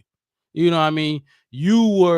That's kind of like we were talking about Tariq Cohen versus Derrick Henry or something you were a 10, almost finna break the scale. You know what I mean? These players are 7s and 6s. You're not going to be able to get that same, you know what I mean? Yeah. You can't tell Javon, hey, just do this to beat the double team because you did it. You know what I mean? It ain't gonna work that way. That's the downfall. Right. But no, I would love to have any of those dudes, Peanut, any of those dudes in this building coaching up these players because they need it. And it's unfortunate that we have all this Hall of Fame history. Nobody's in here helping coach these players up. I think this is look, Ben Johnson bringing in Antoine Randall, Al Harris. There was a couple other names that was released. It's so much fucking news going on. It's hard to keep up. But I got the menu. That's a huge step for me personally. Making that move is the little detail. Some people gonna look at it like, okay, that's the coach. That's another coach. They have another assistant coach. No, that's foundation laying. He's laying foundation, and he honestly probably starting his own coaching tree with some of these hires. But did you see Antoine Randall? Well, we just talked about it. Got in Jamison Williams' ass for going back and forth with Tyreek Stevenson. That was that game. He went back and forth with Tyreek Stevenson and was getting flags. Antoine Randall nipped that shit in the bud. Look, we not doing that. He said, I don't care. What? Did you read his lip? He said, I'm being PG, but he said, I don't give a fuck. Well, he said, fuck my grandmama. My grandmama that I don't give a fuck. That's what he told him. I don't give a fuck. Go sit up. I don't care. You heard what I said. You heard what I said? I don't give a yes, I don't give a fuck. I don't care what he said. I don't give a fuck what he said. I don't care. And take your ass on. Go sit the fuck down. I don't care. I don't want your explanation. I don't want your excuses at all. I don't need to hear what he said. Excuses he been messing with me. Yeah, it's like what you say. I was gonna say like assholes. Everybody got one. Don't nobody want to hear it. Don't nobody want to hear it. So I love all the player coaches coming in. That's a big piece for me, and I think it's gonna get overlooked, and rightfully so. But the details get overlooked by by fans and a lot of media and a lot of people, and Like I said, a lot of like you said, a lot of the people who doing what we doing at I just call it a higher level, the national, they got to keep jobs. That's their job. But see, they pay bills like that. But that's one thing I do want to give to people that's watching us or who comes and watch us every weekend. The Black Bear Podcast, one word, no spaces. I'm your host, Mark Rao, with my co-host, Chef West. This is 3 the Hard Way. Look, you come here. I want to make smarter Bear fans. Yes. You know how I feel. I think it's a lot of dumbass Bears fans. We have a lot of stupid Bears fans. And look, I'm a Bears fan. We all in one community. There's a lot of dumbasses out there. I want to make smarter Bears fans. You watch this podcast, you listen to us. I hope you get smarter. You view things in a different lens because Wes, you already know how I feel. Yeah, I'm tired of I'm tired of Use your phone. overhyping everything. I'm tired of drafting Zach Pickens in the 3rd round, and now everybody just think he's just the second coming of fucking Tommy Harris. I don't like that shit. I want smarter Bears fans, more knowledgeable Bears fans, and that's what. And you gotta understand why a lot of these players become Hall of Famers. A lot of these Hall of Famers, go look where they was drafted at. It came from what they learned and who coached them. A lot. Go talk to these players. Listen to these Hall of Fame speeches. I have to give it up to my high school coach, Mark Robb. He started it all off. Foundation. Way back in Luxorville, Texas, when he pulled me to the side and said, "Do you really want to do that?" Listen to these Hall of Fame speeches of these people were saying about their passion for this, about who started them on this track. They don't really say. You don't hear these Hall of Fame wide receivers and coaches like, "Man, hey, look, I got to give it up to my wide receiver Tommy that played with me with the Saints. He caught all those touchdowns. I threw it to him. I couldn't have been here without him." You don't hear players giving too many players who they play with the props for them being Hall of Famers or being great players. They was great teammates and all that kind of stuff. They give a lot of credit to who they coaches is. Absolutely. They families, the people who supported them when the lights was off and they was down, those kind of people. You brought it up. It's these player coaches, like we talk about Antoine Wendell. We hired him. Wide receiver coach, JT Barrett, quarterback coach. Your guy, he come from your school. He Ohio State. These people who coming in who know what they doing because they did it. You have to give credit to these trees and these players and all this other kind of stuff, and watch what they do, how they do it, and why they do it. Not just because they got a big name and a cool name, or they play, or they came from a elite coaching tree. And like you said, he's building his, which is great for them. It's a useful tool, but what did they learn? What are they bringing in? We talked about it with Mike McCarthy, and a lot of people talked about it too. Like, he's still stuck in the that old school West Coast kind of offense. Is he going to be great for the development of Caleb? We went through that all offseason. They need to have somebody. Can Matt Eberflus develop Caleb, or is he going to stifle him? Right. You see what I'm saying? Are you going to demand him to do stuff that he couldn't, that he didn't feel comfortable? We talked about it with Justin. He brought it up. I don't feel like myself out on this field as a former player. But you don't want no coach out to make you not feel like you. It's ridiculous. That is crazy, especially when you at this level. Especially at this level, because you got here for a reason. Right. You got here because of you. Let's keep you being you. Let's do the things that you do. People can critique it. We all can critique it and say, hey, he only drive left, he only drive right, he can't do this, he can't do that, whatever. But he's a professional player for a reason. So whatever he did do, whatever he can do, he's been doing it really good and really well to get him up here to get paid millions of dollars to do it. So let's use that. So we've been hearing these rumors, and I still haven't heard any big guys report on it, the Dennis Allen thing. When Ben Johnson got hired, we heard the star-studded cast or star-studded coaching staff that he's trying to assemble. It kind of got a little bit quiet until today. Today we got a little bit of some buzz going around. But one of the big names, Hank Fraley, I think he was O-line coach in Detroit. Yeah.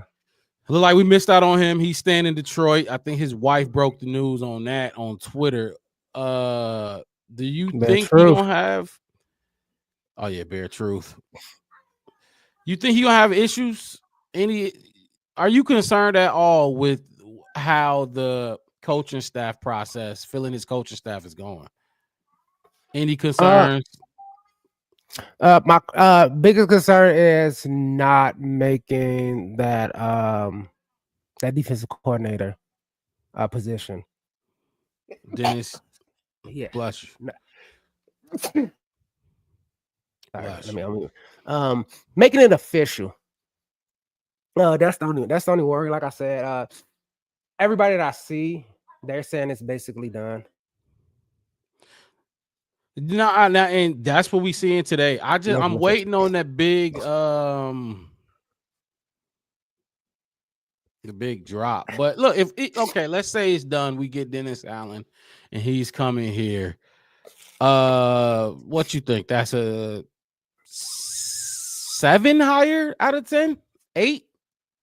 I'm gonna give it like an 8.5. 8.5.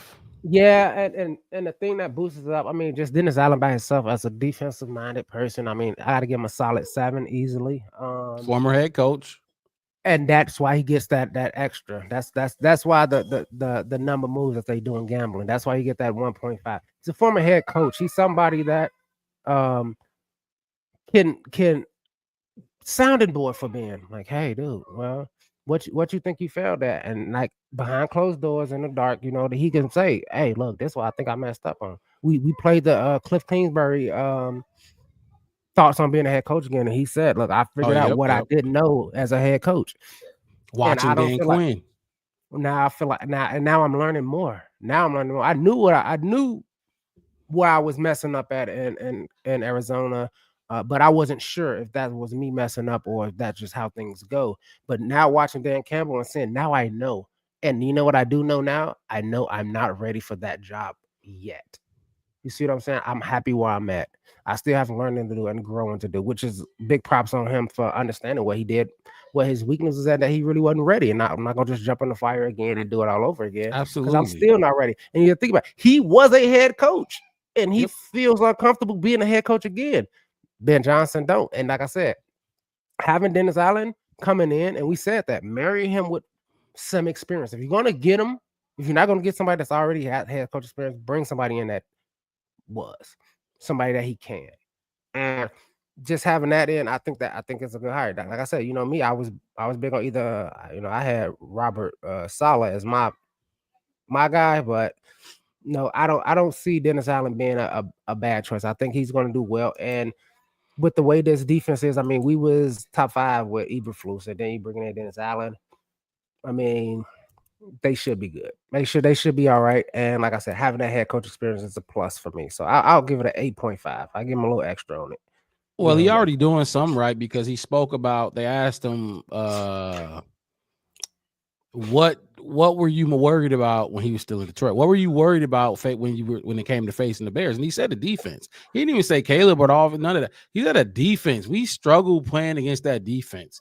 We have a lot of hiccups when we play against that defense. So I think it's very smart that he hired Dennis Allen, who runs the same scheme, to keep that intact. You know what I mean? I think that was a power move for sure.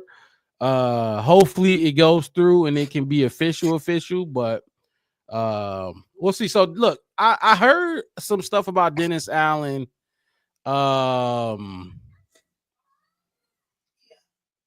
earlier this week came out, and I forgot who I was listening. I want to give him credit for it, but I forgot who it was. Can't give him the credit. But they were saying that Dennis Allen basically was ruffling feathers with the locker room in New Orleans by calling out players in the press conference, like blatantly calling them out for lack of performance or whatever. What you think about that? You think that, and we just talking about keeping stuff in-house, I think it was Kendrick, the running back, Kendrick Miller, and somebody else he called out in the press conference. But we were just talking about keeping shit in-house. What you think about that pertaining to Dennis Allen? I think that's my Ben Johnson escalation of force. I gave you the consequences. I gave you the warning behind closed doors. Hey, dude, fix this. And I probably disciplined you. I probably told you, hey, look, run extra laps, whatever. Come in early, work out more, whatever.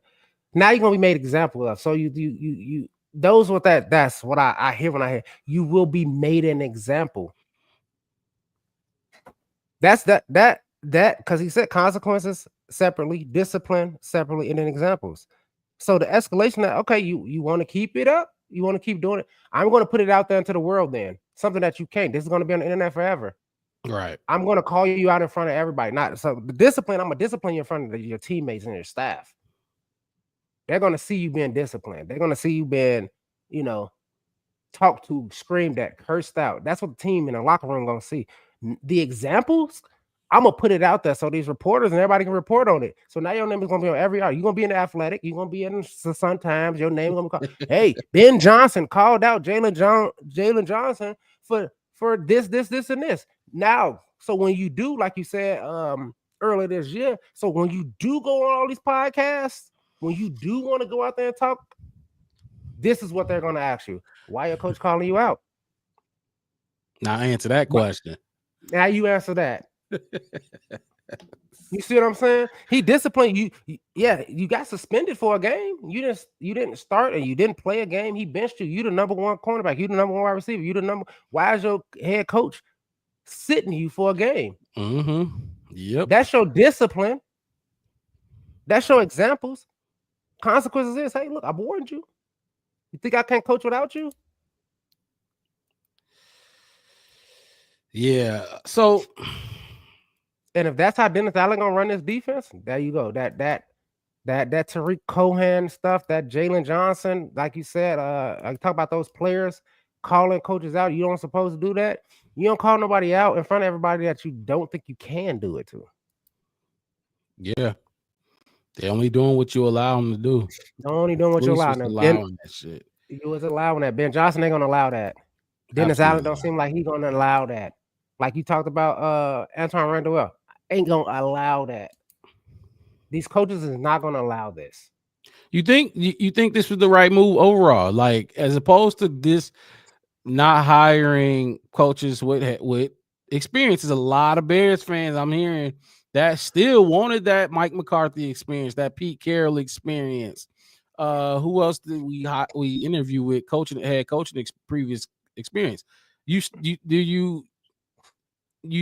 there a part of you still feel like we should have maybe got the experience, or you planning for the future? You planning for the future. If you wanted that, we could have traded back, and like you said, we could have traded back that number 1 overall pick and could have put it all on the I guess you call it position group rooms or whatever, and built out the trenches and all that. But they wouldn't got their quarterback of the future. They wouldn't got their wide receiver of the future. They got their tight end of the future. I feel like that's how they feel about Cole Kmet. I mean, as many jobs and buckets that he carries on this team. Now you got your head coach of the future. You don't have to worry about it. I see a lot of these other coaching hires of these Hall of Fame. They already Hall of Fame coaches and all this kind of stuff. But I think is it Pete Carroll? Pete Carroll's like 70-something years old. Mm-hmm. Yep. Who you think gonna be here longer, Pete Carroll or Caleb Williams? You know what I'm saying? You got with Ben Johnson, you got somebody who mid-30s. He got 30 years of head coaching possibly in his career that he could do. I think he's 38. He's 38. We 38. Hey Ben, we 38, baby.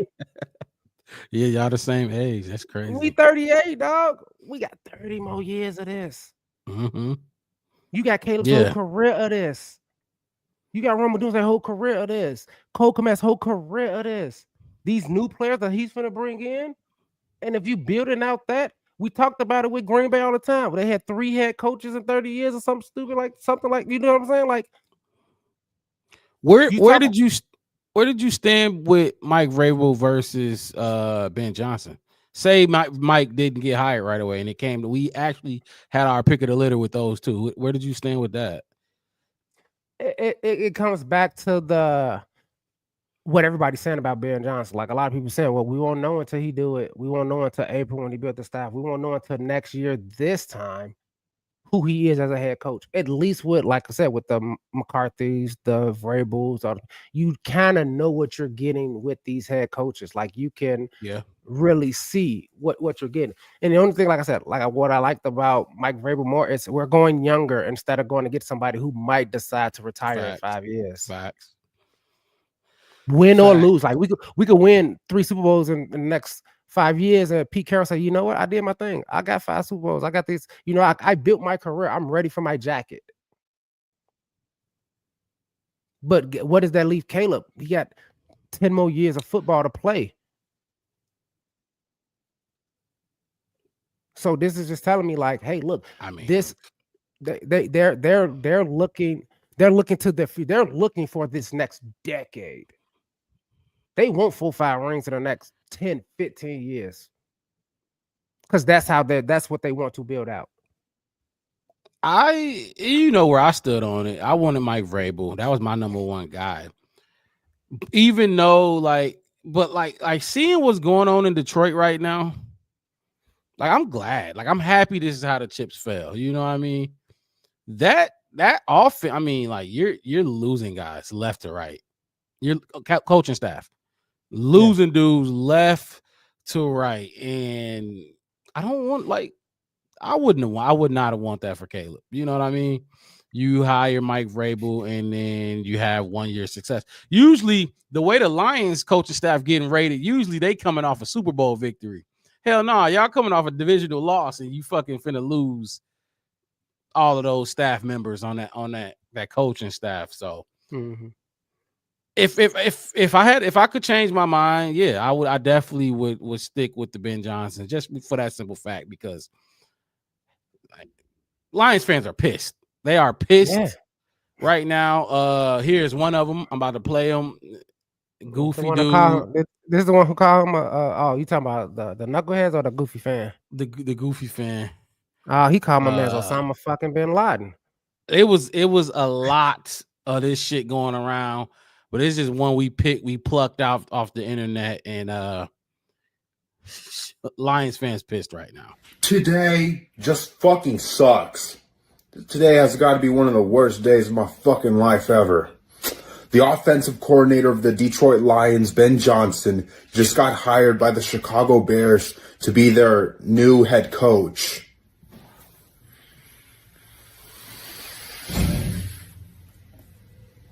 God fucking damn it! Why? Why? What the fuck? Ben Johnson, you're fucking dead to me. You're dead to me, man. Fuck you. You went to our divisional rival, the fucking Chicago Bears. Fuck the Chicago Bears. They can go fuck themselves. Fuck you, traitor. And y'all, man, look how they feel, and y'all, man, we got them. Like, when the last time? Look, the Colts wasn't. I think it was Matt Nagy. No, who came from the Colts? Was it Eberflus or Nagy? It was Flus, and he brought Allen Williams with him. He brought Allen Williams with him, and then Matt Nagy. You do sound like Napoleon a little bit. He definitely do. Whoever that is. But keep going, Wes. My bad. No, I'm just saying, like, when the last time we hired a head coach and wherever he came from was devastated? They was pissed off like this. Exactly, because Kansas City didn't give a fuck. Nagy wasn't calling plays there. And that's the difference. A lot of people try to say, just like Nagy, you went for the hot coordinator. Absolutely the fuck not. Nagy was not calling plays in Kansas City. He called plays for one of the worst games ever. And that was in the playoffs against the Titans. I remember watching it. They let the Titans come back and beat them. Absolutely not. This is not the same. Ben Johnson actually got a fucking track record, and I think I got the graphic of just some basic stats that he put up over the last 3 years. 5th points per game, 2022. 26 points per game, 27 points per game the next year. 33 points per game was first this past season. 380 yards in 2022, 394. Like, he's improving. As his personnel gets locked in to his scheme, as everybody learn the playbook more and more and more. Look at them. They get better. And first of all, 423 yards per game is insane. That shit is wild. And that's second. That's second. I wonder who would be first. Who was first? I don't know, but it ain't Chicago. Who I would think would be first? The Ravens. Yeah, the Ravens first. I think the Ravens probably would be first. Yeah, I think I'm guessing. No, that's a good guess. I would definitely say the Ravens. I would say probably the Ravens. Okay, but look, they so that we just showed the fan, and next I want to show y'all Amon-Ra St. Brown. He looked like he's finna cry about Ben Johnson leaving. Let me get this up here. Put it up there because I got the big take from that too as well. I'm trying to see this. Part of your team?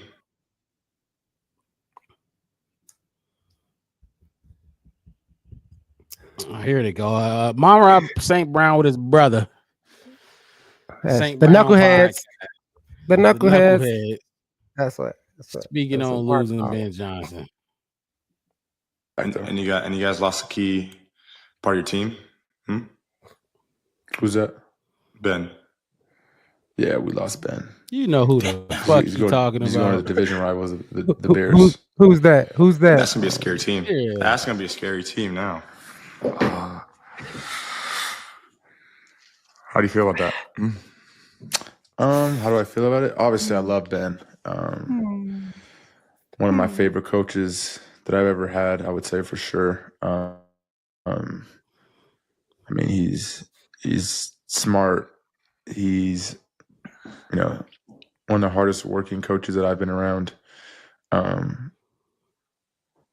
obviously, I would want to have him in Detroit forever, but that's not the reality of things. He's other teams are going to approach him. He's going to want, I feel like every coach, I mean, not every coach, but a lot of coaches, want to be a head coach at one point in their lives if they can. And this was the best opportunity, I think, for him to leave. Like, if he didn't leave this year, then I feel like teams are going to say, oh, what's wrong with him? Like, he had the most point. Like, we had the highest, scoring offense in the league. This was, we got lost early, unfortunately, but I feel like this was the year for him to leave, and he took it. So I don't blame him. Tears out. Just let him Everyone on Twitter, the Lions fans, fucking hating him, talking about he didn't prepare for this. He didn't, he was taking interviews in the bye week. Like, that hasn't, trust me. I know Ben. He was as locked in as can be for that game. So I'm happy for him. I talked to him. What was it? We had exit meetings on Sunday. Talked to him on Sunday. And obviously he was, devastated with the loss, but he told me, he doesn't know what he's going to do yet. It was So he lied to you? No, he didn't know. You didn't know if he was staying or leaving, or did he know what team he was going to? He didn't know if he was staying or leaving. He told me what 3 teams is between, but he didn't tell me. What if teams? He was, obviously Bears.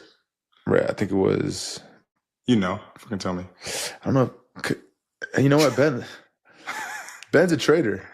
Yeah, say it. Like, now it's starting to What was it, set Bears, in. Jaguars, Like, that motherfucker traded. Raiders. Okay. But yeah, he just told me like he doesn't know what he's doing. Did you talk to him after he left? But actually, he just called me a few minutes ago, maybe an hour ago. Really? Really? So got to talk to him. We had some banter back and forth, messing around, but he's I think he's obviously excited for the opportunity. We got our boy Caleb over there, who's talented. They got some good players over there. So Swift is over there. So they got a pretty good team. I told him, I said, for 2 times a year, Ben, we're gonna fuck you up. He goes, I'm gonna fuck you up. I said, okay, we'll see. I told him I know all the plays he likes to run. I know all his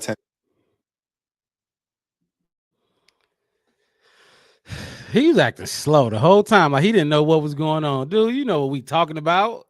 How you feel about losing your coach, your favorite coach ever? Look, if you're tuning in right now to the Black Bear Podcast, hit that like button for us. Subscribe to the channel, the Black Bear Podcast. One word, no spaces. I'm your host, Mark Robb, with my co-host, Chef West, to the right of me. We go live every Saturday, just recapping the entire previous week of Chicago Bears news. Look, like Goat just said, back in the day, you knew a coach was good when everyone hated him. They are pissed right now in Detroit. Some people, sort of the players are, they get it. It's a business and they understand he needs to go take this opportunity. But I think what pissed Lions fans off more so, and rightfully so, that he came to Chicago. He came to the rivals. That's like Nagy going to Detroit. Not Nagy, but Flus going to Detroit, but really Nagy too. But that's like Flus going to Detroit. I wouldn't want that. I wouldn't want Flus to go to Detroit. I'd be kind of upset about that.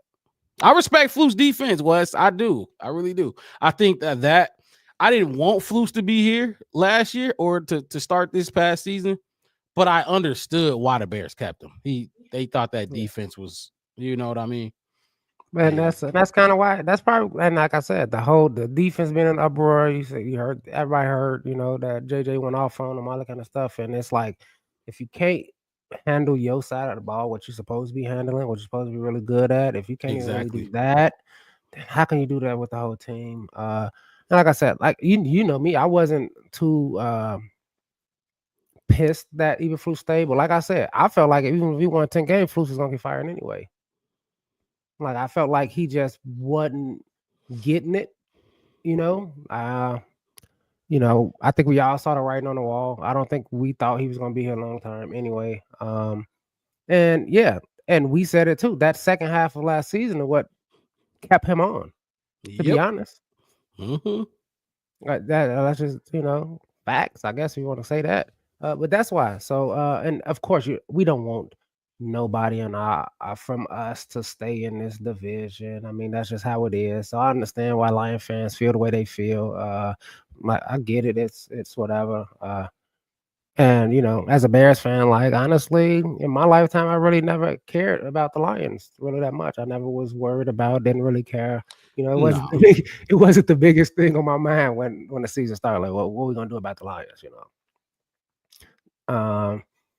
What is that? Yeah, but yeah, and you can see how he's trying to. A lot of people took it as Amon was just digesting the playoff loss. We all know he was more pissed about the Ben Johnson loss. You could tell he was.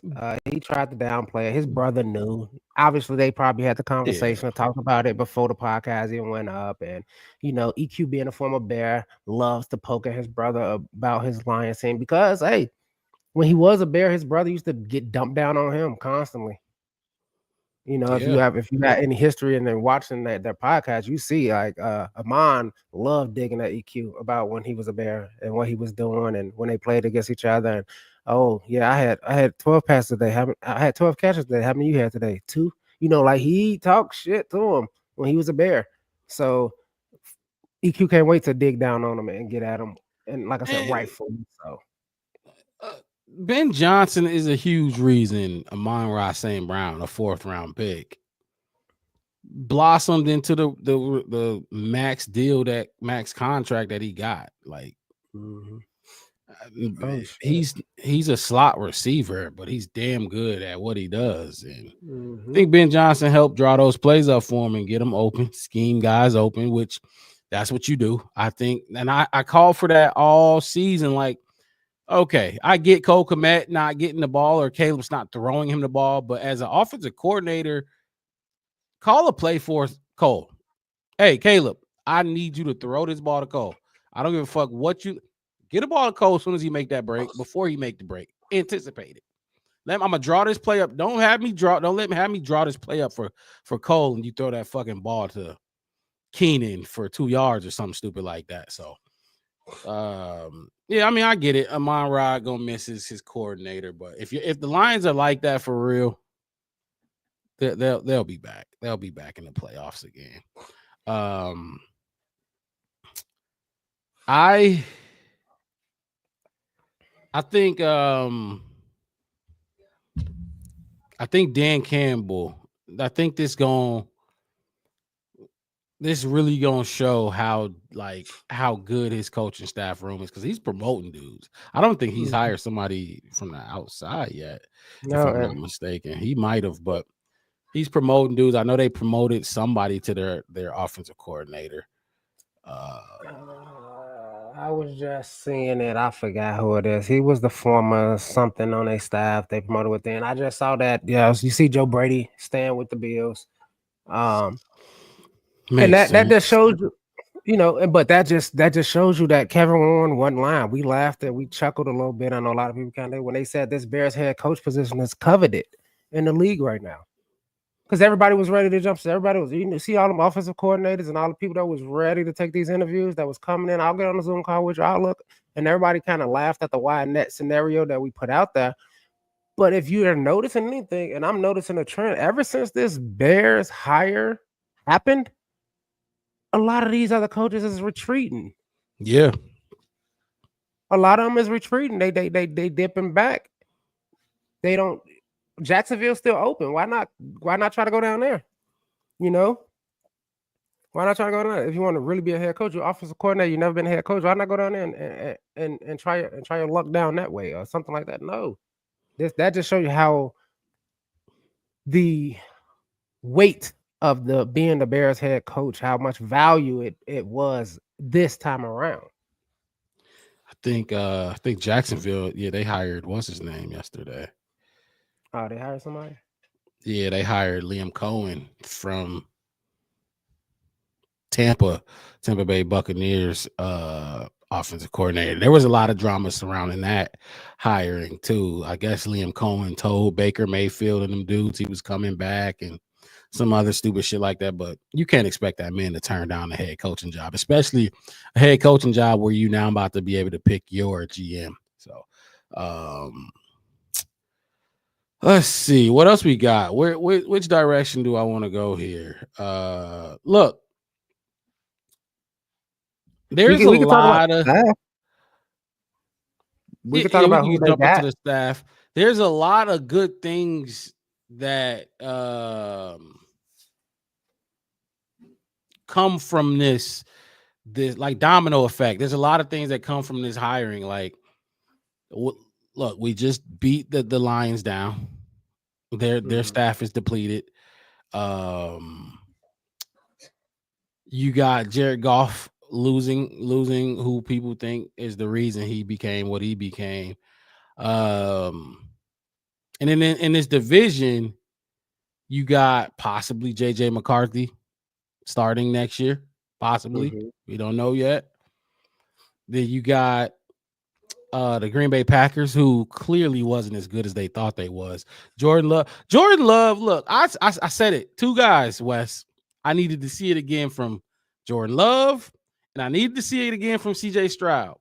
Now, I'm not saying they were horrible, but they were not as good as they were last year. And all that hype, especially CJ Stroud, all that hype that he had. He didn't have a horrible season, but come on, people was putting him in the top 5 quarterbacks in the league last year and stuff like that. Don't get me wrong, he's still a good quarterback. You watch him play, you can see it with the eye test. But I had to see it again, Wes. I said I had to see it again, and I'm not seeing it. But this division, and we said this last year too. This division is there. It's there for the taking if the Bears get their shit together. But I mean, the NFC North is this conference is. Look at Washington. It's for the taking. Yeah. And like you said, it 1 year can turn it around. You get the right stuff. You get the right people. You get people on the same page. You get people believing in the same dream. Same page, same goal. Same goal. Yeah. But I just saw this. I think Devin just sent it to our group text that Al Harris, the new defensive or the cornerbacks coach or whatever, he already sending Tariq Stevenson to basically QB camps. Hey, I just saw that on Twitter actually. Yeah, like they already, and that's what I'm saying. Like, we can't see it unless it get reported and all this kind of stuff. But you guys understand what these position coaches and these assistant coaches is doing for these players. What are they doing for them now? Hey, dude, I think this will benefit you. This is going to make you better, and it's going to make my job easier because I know what you know. It's kind of like, hey, where you go to school with? I went to Harvard. Okay, so that gives me an idea of where you're at and you know what I'm saying? Right. That tell me where you at. That tell me what you should know, what you should be able to do, and now I can converse and I could guide you better, knowing what you've been trying to do and what you to make him like. These are the things. And like I said, I'm gonna keep saying it. I don't know how many times I'm gonna say it because it bothered me to the most when I think What's Caleb that? had just got sacked and we punted the ball or something, and he came and laid on the bench next to Shane Waldron, and Shane Waldron sitting there smiling with a tablet, and Caleb looked just done. You know, like just seeing that kind of just like, why would I play for you? I don't get like why I don't, you know, like they don't show you trying. And like I said, it even bothers me more. We'll bring it up. It's gonna be the key points I say. Even when we said Ryan Post said I saw something, I thought I should say something and I didn't. Oh, Mhm. come on. Woo-hoo. You shouldn't have said that. You shouldn't have gave me that one. You could have left that one where it was at. That was baffling to me. Like, Baffling. why are You you? Who said you it. scared of? Who you They don't scared of? What do you your say? You're ass? the boss. You're the boss. You're the Like boss what? of the. You're the boss. Bosses do say something. And it ain't like y'all winning, so y'all getting y'all ass kicked. Yeah, man. So you could have said something like, "Dude, what the You fuck?" can't mess it up more than it already is. So who have we hired so far to fill out this? And look, and it makes sense that we hired, I think, Al Harris yesterday, right? It makes sense that hire is going to lead to this Dennis Allen thing, because you don't hire, you know what I mean? You don't hire no defensive assistant coach without having a DC already locked in and have some input on that. So that makes sense. I'm pretty sure he was a part of when they interviewed Dennis Allen and talked to him about it, and they asked who he would have on staff, and they said, "Okay, we're gonna go out and let's go try to get your guys. We still figuring out your paperwork. You know, like I said, as far as I'm saying, unofficially, Dennis Allen is the defensive coordinator, which is great. Like I said, I'm just waiting for it to be official, and then Right. I'm waiting to exhale, as you know. Then if you ever, I'm just waiting to exhale on that one. But it seems like they know who he wants, and they're going to get them while they figure out before they make it official. And I think another thing is they already got everything down, got the paperwork and everything in. I don't think the Bears really want to get off this Ben Johnson shine that they have on this organization right now. The hype, the wave. Yeah, the hype, the wave. Let them keep talking. Let's give them a whole week of just talking Ben Johnson. Let's let everybody just talk Ben Johnson for a week. And then probably, like I said, no later than probably next Monday or Tuesday, then we can say, hey, Dennis Allen is official. This is established as up. Because I'm watching like who he's on, like you said. Officially, Antoine Randall L. Officially, JT Barrett came on already. So hold on. So Antoine Randall L is wide receivers coach / assistant head coach, correct? Yes. Okay, so he was wide receivers coach in Detroit, right? Yeah, Detroit. So we kind of gave him the promotion to assistant head coach, right? And I think JT Barrett as well has that kind of notation on his title as well. JT Barrett. I think they got him down. Coming from Detroit, he came from Detroit. Detroit too. Yeah, he brought his QB coach and he brought his wide receiver coach with him. So he, like he said in his thing, he said, I need guys that I know that's gonna be working harder on my ideas for this offense than me, because I have to coach this whole team. Right. So I know I can't put my whole entire thing on it, but I need some people that I know. And he, like I said, these two guys he know that they're gonna put in the hours, they're gonna put in they're gonna watch the film. They've been doing it with me already, so I can trust them to give me the information that I would need to do it, which is kind of cool. Says JT Barrett served as assistant QB coach for the last 2 years for the Lions. He is now the QB coach for the Chicago Bears. Okay. Former player. I love it. Yeah. So JT, Antoine Randall L, and then is it just Al Harris? And Al Harris, that's the defensive back coach, and I think he came from Dallas. He was with Dallas last. From Dallas, defensive passing game coordinator. And what I'm seeing now, like I said, I'm saying now unofficially, Dennis Allen's going to be the defensive coordinator, and I'm thinking unofficially, maybe it's still in the works. They trying to be, I don't even know. I guess it's Bo Hard Degrees. For the O-line coach? That was what was that for? No, Bo Hard Degrees is going to be the OC, and they're looking at they looking at Dan Rocher as possibly being the offensive line coach, which I mean that dude, he been coaching since before I was born. And he has a lot of OCs. He was as far as O-line, a lot of O-line coach experience, quarterback coach experience, running back coaching experience, tight end coaching experience.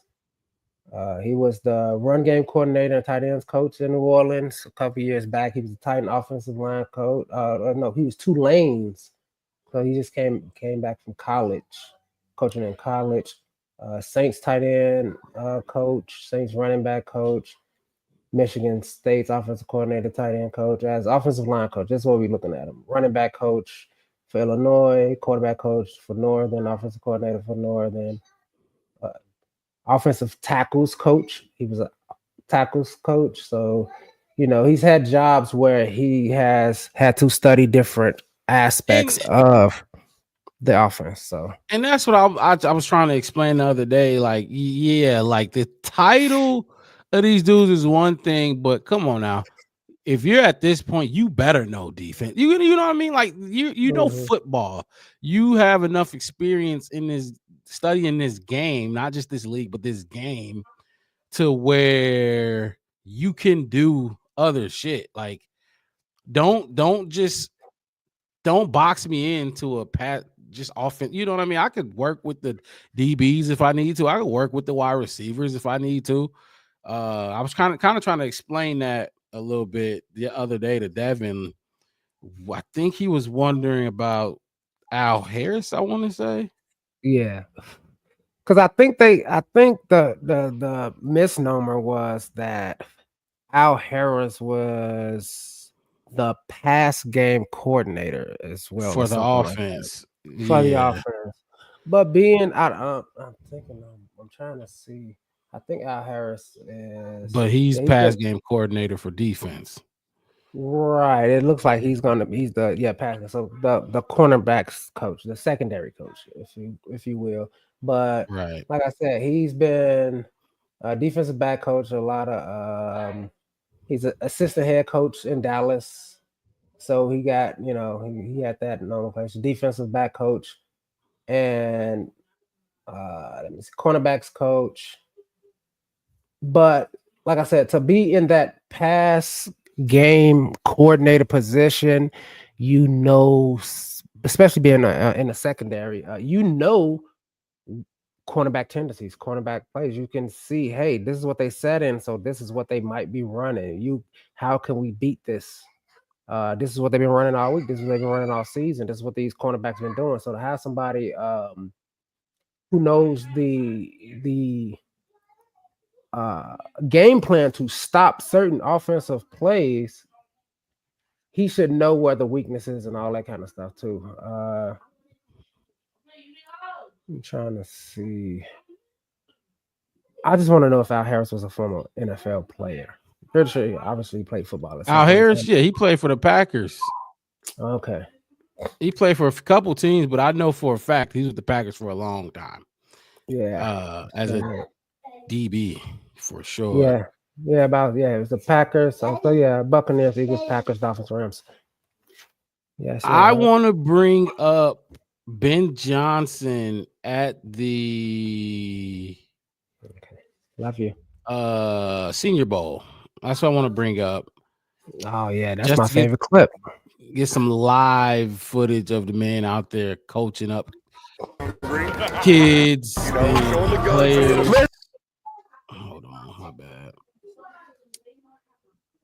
Ben Johnson in his element, coaching at the Senior Bowl. I think this was, what year was this? It had to be like last year, maybe.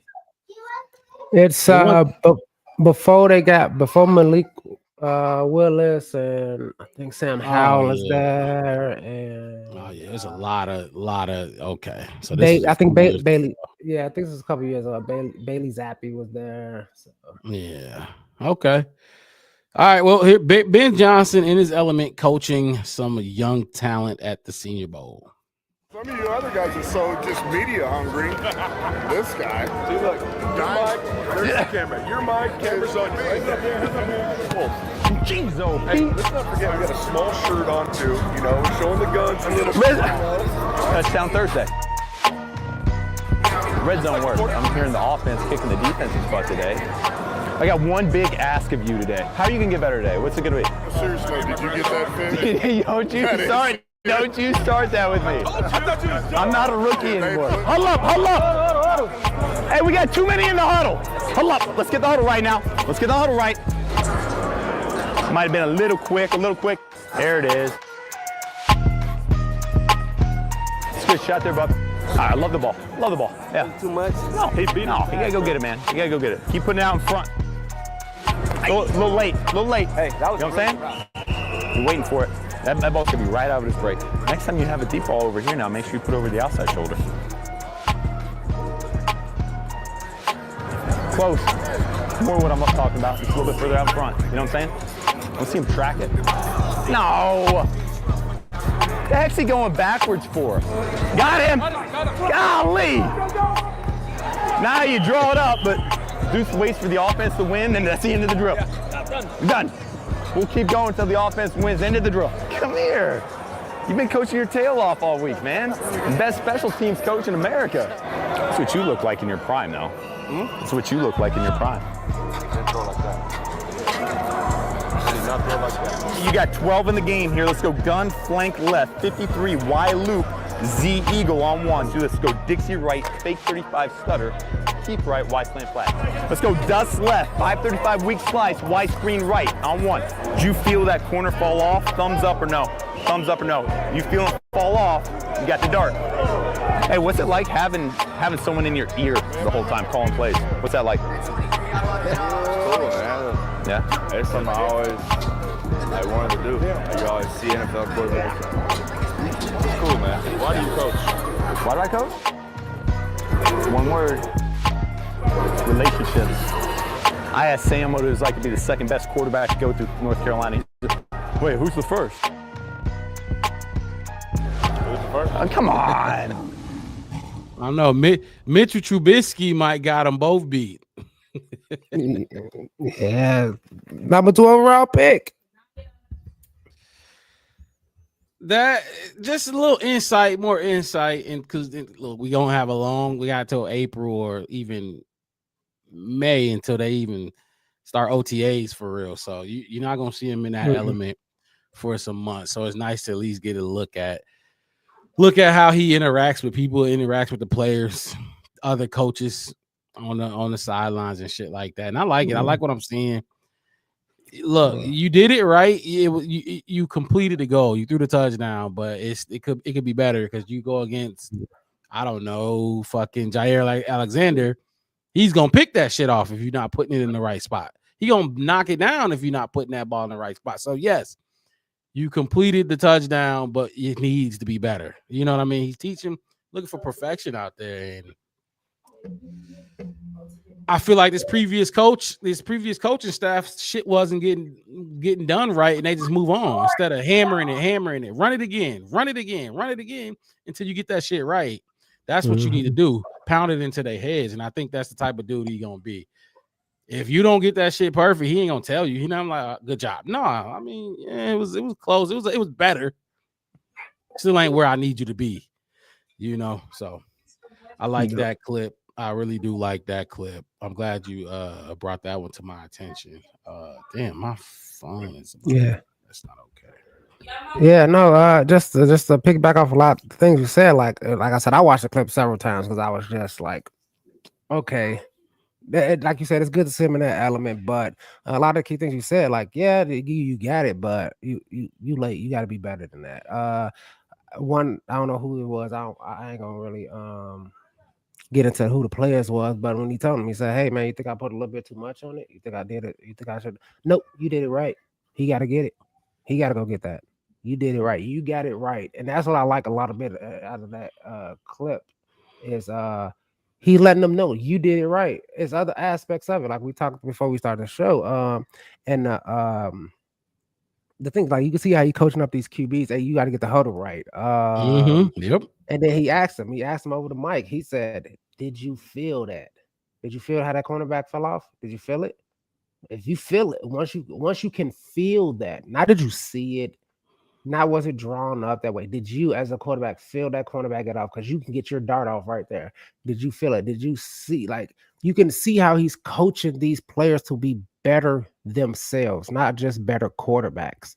You know, like not these robotic cookie cut type individuals on the field. Like, how did you feel about it? Did you feel that? Did you feel it?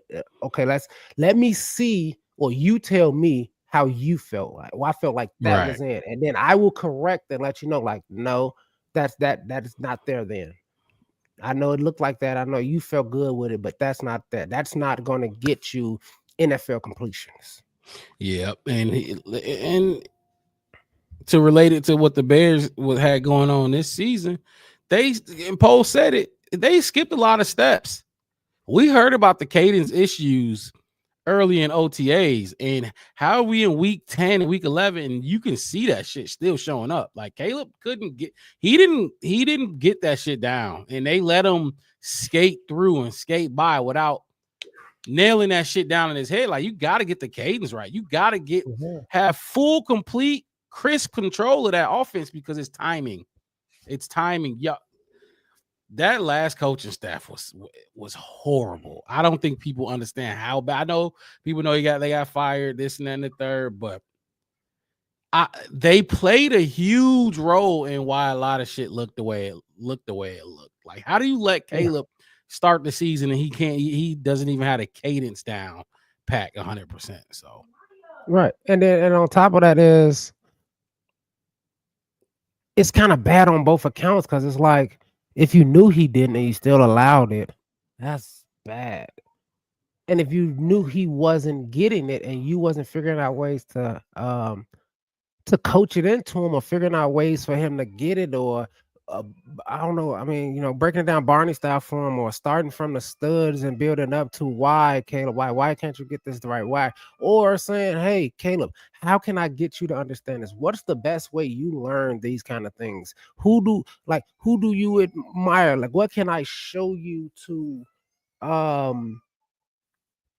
get this thing right? Because at the end of the day, that's my job as a coach, is to help you get this right, to help you be the better player. Like, let me know what I can do. How can I help you? What is it? A camp? Is it a person? Is it somebody you like? Is it something that you more comfortable with getting it? Because the way that I put it down to you initially, it ain't for you.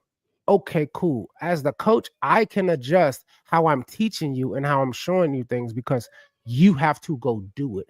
We could scream all we want as fans and people watching and being on the sideline, but they the ones that got to do it. So how can I, as a coach, you have to say, how can I get him to do it? What can I say? What words is good? What nomenclature? What idea of it can I bring? You know, what you know? Do I need to cut the play? Do I need to simplify the play calls? Because a lot of times these coaches give them 2 play calls to go into the huddle with. You know what I mean? And that's a long ass play call. And I think Ben Johnson talked about it, to your point. Like, what do I need to do to help you? Because you're the one who got to go do it, not me. Not me. So if I need to cut out a few words or simplify this play call so you can stop leaving the huddle with fucking 10 seconds on the clock, so you can't even dissect, you don't even got time to look in front of you and dissect the defense, because they're breaking the huddle with so little time on the play clock. So just simple things like that. that I do love that I feel like he gonna bring, because what the fuck was Shane Waldron doing? I don't know what the fuck he was doing. Oh boy, it was a lot. It was a lot that went down. There's gonna be a lot more to come. Especially Dennis Allen. That ball got to drop. We still need an offensive coordinator. And a lot of other positions on his staff. You missed a lot. Commish. You missed a lot. I mean, we just talking about Ben Johnson and a lot of stuff you probably heard throughout the week. We just now getting to cover it ourselves and give our own reactions to it. But it's looking good right now, Wes. The hiring looking good. Obviously, like I keep saying, I'm gonna keep saying it. Process. We got to see the process, because just like I'm a fan of you right now, and I know a lot of people don't like this. Like they say, "Oh, how y'all was calling them King Pose here, and now you saying he need to be fired." Well, guess what? I got more information. I saw the results, and the results was not to my liking. So guess what? I had faith in you, and now I don't. So that's kind of like we got to see the process with Ben Johnson. I like it now, but if you go out there and you start doing the same dumb shit that I've seen in the past, I'm gonna start hating you, and I'm gonna call it like it is, because I'm not about to ride blindly for you just because I liked you at one point. That's not who I am. Football come first, and I know what I'm seeing out there on the field. Crooked Commission, I do like getting JT on the staff. He's a fairly young quarterback who's been through the process recently and can possibly relate to Williams. That's true. That is true. JT Barrett has some legs on him too, so he can help him with some of that part. I think Kerry Joseph was the previous QB coach, right? And he was the first time for him too. So I don't think this is JT. I think he was assistant QB coach, so he was doing the job in some capacity, I guess, with the Lions. You know, honestly though, Wes, I'm shocked that, because that's 2 Lions coaches, and it would have been 3 if we got Hank. But you know how I felt. I just thought it was going to be tough to pull anybody from that Detroit Lions not roster, but coaching staff. Because Nagy didn't pull not one person from Kansas City. Not one. At least Matt brought Alan Williams with him from where were they at? The Colts. Yeah. And I doubted that Ben Johnson would be able to do it. Yeah, and I think that's one of the reasons the Bears was like kind of really on that hire as well, and why they got him so fast. Because I'm pretty sure in that he said who he was going to try to bring over. They looked at it, and like I said, he probably could. I mean, like I said, if I'm him, he's probably gonna try to fleece their whole offensive staff, bring all of them with him, because they helped make him successful. You know, it wasn't just him by himself, and I'm pretty sure he understands that. And like you said, Cricket Commission is like, yeah, you can tell me what I can't do, but you can't. I'm pretty sure he probably tried. I mean, I hope he tried. You know, at the end of the day, and it's up to the Andy Reeds and the Dan Quinns to combat that and try to keep them on. And the fact that he did bring a couple over, it shows what type of person, coach. And those guys probably looked at it too. Like, I have much, much more I want to learn from Ben Johnson as well. And let me see him do it again, and let me take notes on because they next up in the future, they're gonna be, going for OC jobs and hopefully future head coaches. That's the career path plan for them, and to keep doing it. That just shows you, like you said, those other guys that we got didn't bring nobody with them. So apparently they looked at them in the sense of maybe they wasn't the guy that was doing it. Maybe they felt like they could learn something else, or maybe they felt like they knew it all. Who knows? But bringing them over, and like you said, bringing young former players. I mean, like you said, JT Barrett, somebody who just was caught, who was just, I think Kirkman said, who was just quarterback. He was young. He's gonna come in and talk to a young quarterback. Bringing somebody like a Antoine Randall, who we know as football fans, who we just seen put the pads on in our lifetime. We don't have to go back to some grainy footage of them back in the day playing football. Those kind of things. Do you think? Because so the Bears job out the way. New England job was out the way first. Jacksonville just hired Liam Cohen. Raiders, we talked about earlier, just got old Pete. There might be another one. Oh, Dallas just promoted their dude to offensive coordinator or to head coach. So do you, with all these now, it's starting to move now. These head coaches are in place. Now, guess what they about to start doing? Filling their staff. So do you think like Ben Johnson and the Bears need to, get a move on it? Because now other horses are in the race for these coordinators now. You know what I mean?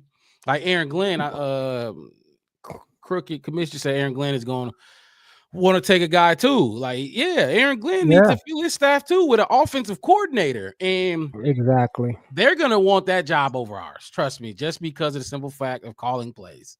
Everybody want to call plays. Aaron Glenn is a defensive head coach and he needs a play caller. So do you think we're going to lose out on some top coordinators the longer we wait, because now other head coaching vacancies are filled, or do you think it don't make a difference? I think it does. And like I said, we're not in the offices with them. We don't know exactly what legal is typing up. Like I said, a lot of these contracts could already be typed up. Like that Dennis Allen contract could be typed up. Just wait for him to sign. It's already official. It's a gentleman's handshake probably already. And like I just said a little while ago, is I'll be able to exhale once these things are official. You know what I'm saying? Like we talked about JT, we talked about Randall L. Like those are official already. They have contracts, they have deals, they probably got ink to paper already. That's what. Yeah, Al Harris, ink the paper already. Those guys are already officially hires. And so I'm just waiting on it to be official. So like I said, so we can exhale on it. Okay, cool. So we don't have that question. Like, what if since it's not official, Dennis Allen pull out and go somewhere else? Or go, do something different, or back out. So that's my only concern. Is we need to make some things official. For sure. Get it done. For real. Get it done. And like I said, the only reason I think they kind of holding off is because just like a lot of people, the Ben Johnson hire is, like I said, it's uncomfortably new for us. Don't steal his shine. Don't steal his shine. You said he's doing his tour. Let him do his tour. Let him go on all of the podcasts. Let everybody talk to our. Hey, look. It's the way it seems right now. You got the blue and orange Lamborghini sitting outside your house. Just stand outside there and sip a coffee and let all the neighbors come by and compliment you on your new ride. Literally, though. So that's how it feels, and I think the Bears are going to ride with it and let it go, and then let him get his shine. Let him feel good. Let him feel good because they talk to him. They see how excited he probably is as himself. So you don't want to kill his shine. All right, good. You hired. Now go do your job. Let him bask in a moment a little bit. Because as soon as you hired Dennis Allen, guess what? The presser. Now you gotta do his introductory presser. Then he gonna do his interviews, and then we gonna forget about. And then they're gonna be talking about who's on his staff and how is he's gonna marry and pair this. And then it's gonna be how are they gonna work together? How is Ben Johnson and Dennis Allen? Now it's a duo. Now it's Batman and Robin. Now you have to deal with the whole duo of it and all that kind of stuff. So like I said.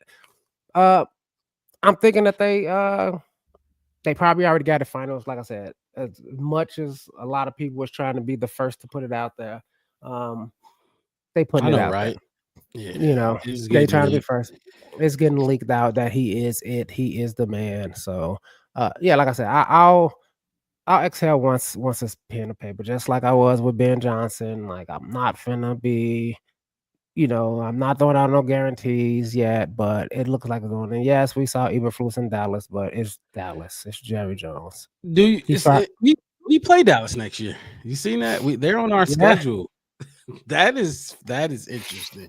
That's gonna be a fun game. Imagine if we hired Mike McCarthy. Imagine if we hired Mike and they hired fucking Flus as the DC, and now they going against each other. Talk about headlines. That's crazy. That would be crazy. That is crazy how that would have shook out. But like I said, so far so good. Bears fan, enjoy it, man. Stop being, negative Nancy's, man. Enjoy this. Enjoy it. Enjoy it before, because look, y'all know how this shit go, man. The tables turn so fast in Chicago, and we come down to earth so fast. So fast. So we get to see what's what quick. And I mean, it's a lot of great response to the hire that we did. It's a lot of attaboys for the city of Chicago's and the Bears organization and the people at Hallis Hall. I mean, Poles needed it, man. He needed Poles that win. I got a note right now that says Kevin Warren saved Ryan Poles' job with this. Kevin Warren saved his job. He saved his job with this at least for another year. For sure. You got a Ryan Poles clip I want to play. I forgot about it. Just to see, look, because he I don't really know what he's saying. I just really wanted to play it just to show you how happy he is. Like, he's fucking grinning and shit. And it pissed me off. I hate to see him smile after he put us through this shit, especially Caleb. But watch. Look at his face as he gets asked these goddamn questions. It's like he want to smile so bad. He feel good about this hire. Ryan Poles. It's just a quick one. We're not listening to his whole thing. Even though he spoke, Caleb spoke about it, Kevin spoke, and George spoke. But here's Ryan Poles. Put Ben apart from everybody else you talked to. Yeah, so obviously doing the research on Ben starts with watching the games. And his feel for calling plays, I thought, was second to none. That really stood out. And then when we spent time together on the Zoom call, I mean, he basically came through the screen and was like, I want to be there and I want to help you guys win. That smile back. And that really separated him from everybody else. How confident were you before he said that you would be able to get him? I was very confident. Saturday night, they lose. Mm-hmm. Just how quickly did that change things? How fast did you guys have to mobilize to get this done as fast as you did? Yeah, we were prepared. So there was no panic to it at all. But obviously it sped up pretty quick, and we had some really good conversations, and things closed up. Let's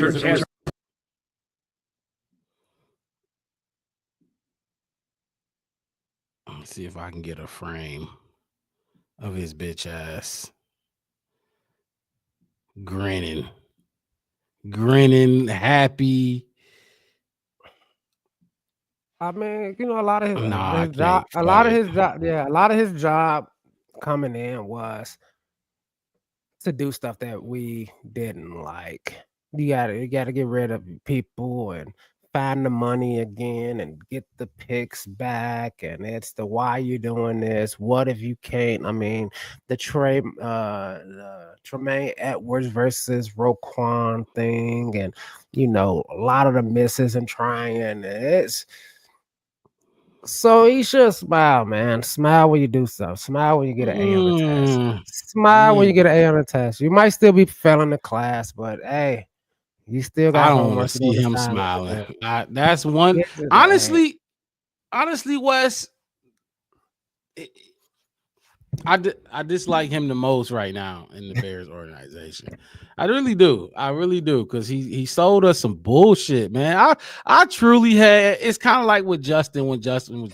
I had faith. When I have faith in you and you let me down, it's hard to get that back. It's hard to get me back on your side because he talked a good game when he was coming in. I'm annoyed. I'm tired of hearing about the past Bears organization. And you came in here and did the same shit. Oh my God. I ain't gonna go down the rabbit hole. Dave said Ryan Poles has a lot he has to do to get my trust, and should be the whole fan base's trust too. Before he gets to smile in public again, hey, I'm right there with you, Dave, because all that smiling, you ain't did nothing yet. You still got to go right your wrongs. Right your fucking wrongs. You got your rookie quarterback battered this past season. No smiling. No smiling, Wes. I don't want to see that man smile. Hey, smile this week, man. See, that's what I keep trying to tell. Smile, man. Smile. We got Ben Johnson. Smile about it. Smile. We can, not him. Not him. He the reason we in this. He was scared. He was scared. He was scared. He said it. He was like, I was kind of scared that we weren't gonna get him. Because what happened if we didn't get him? Then we would have to pivot to Mike McCarthy. That was his backup plan. Yeah, Mike McCarthy was definitely his backup option. He was gonna pivot, and he was gonna be fired, and we was going to, oh God, baby bath water, dog cat. That thing was getting everything, whole house. We were breaking the whole house. We tearing it down. We didn't even keep him the stress. We was going straight to pavement if we didn't get Ben Johnson. As fans, as commentators, the whys, what did you do, Ryan Poles, that you couldn't get Ben Johnson? Was it the money? How come you? It would have been.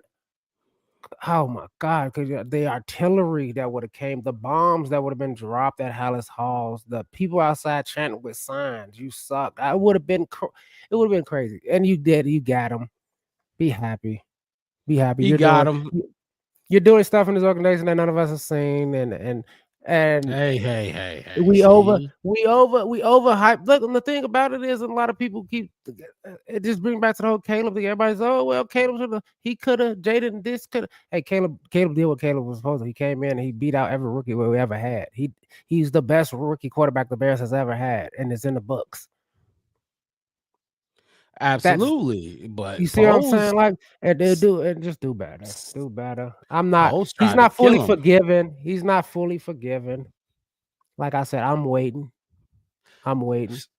So remember in the group chat, Devin brought it up. I'm paraphrasing, but the whole fact that if we didn't have this, are you happy? Appreciate it, Bishop. Are you happy that, how do I want to word this, that we had that shitty season because it landed us Ben Johnson? We don't get Ben Johnson unless we have that shitty season. Does that make sense? Does that? Yeah. Or would you rather, or would you have rather kept Flus? Because if we had a good season, or at least like you feel like he would have been fired after 10 if we won 10 games. I said that. I highly doubt that. I said you told me, you said what would make it fireable for Flus? What kind of record at the end of the season? I said even with 10 wins, I can survive. And I said that's based off how it looked. Like, even if we would have won all those close games, and let's say we was closer to 8 to 10 wins or whatever, right? It didn't look good though. If those kicks still they get blocked, Caleb still, like I said, a lot of those losses was Hail Marys, blocked field goals, poor decision making, clock mismanagement, and those kind of stuff. It's like you made it out by the skin of your teeth. But does that remove being 12 sacks over what Justice Fields just did the last season? That's still getting a quarterback killed. You know what I mean? That's still not that. I mean, a lot of this on Poles as well, but it wasn't like the team looked dominant. Like I said, a lot of people said like a lot of the losses was kind of, clock management and coaching and all that kind of stuff. But a lot of those could have been wins. But that's what Jaden Daniels just did too. 7 of his wins last season were all last-minute field goals. Even his playoff win wasn't dominant. He didn't win by 14 or 21. It wasn't blown out. It wasn't the Ravens or some of these teams or the Lions 51-point wins. Now, if Flus would have did shit like that, and let's just say we lost the Lions 51-53, I could see us being, not making the playoffs, but hey, man, that offense looked great. That defense was playing. It's just how football is. Somebody got to lose. That kind of, okay, cool, I can see. But how we played, even with 10 wins playing like that, I think it's like, dude, like we can't survive. We can't sustain that. We didn't see the progress that we needed to see, and that regression in the defense. And that was close. It's like your defense is regressing. This is regressing. This is like you saw regression under your tenure as the head coach. Yeah, no.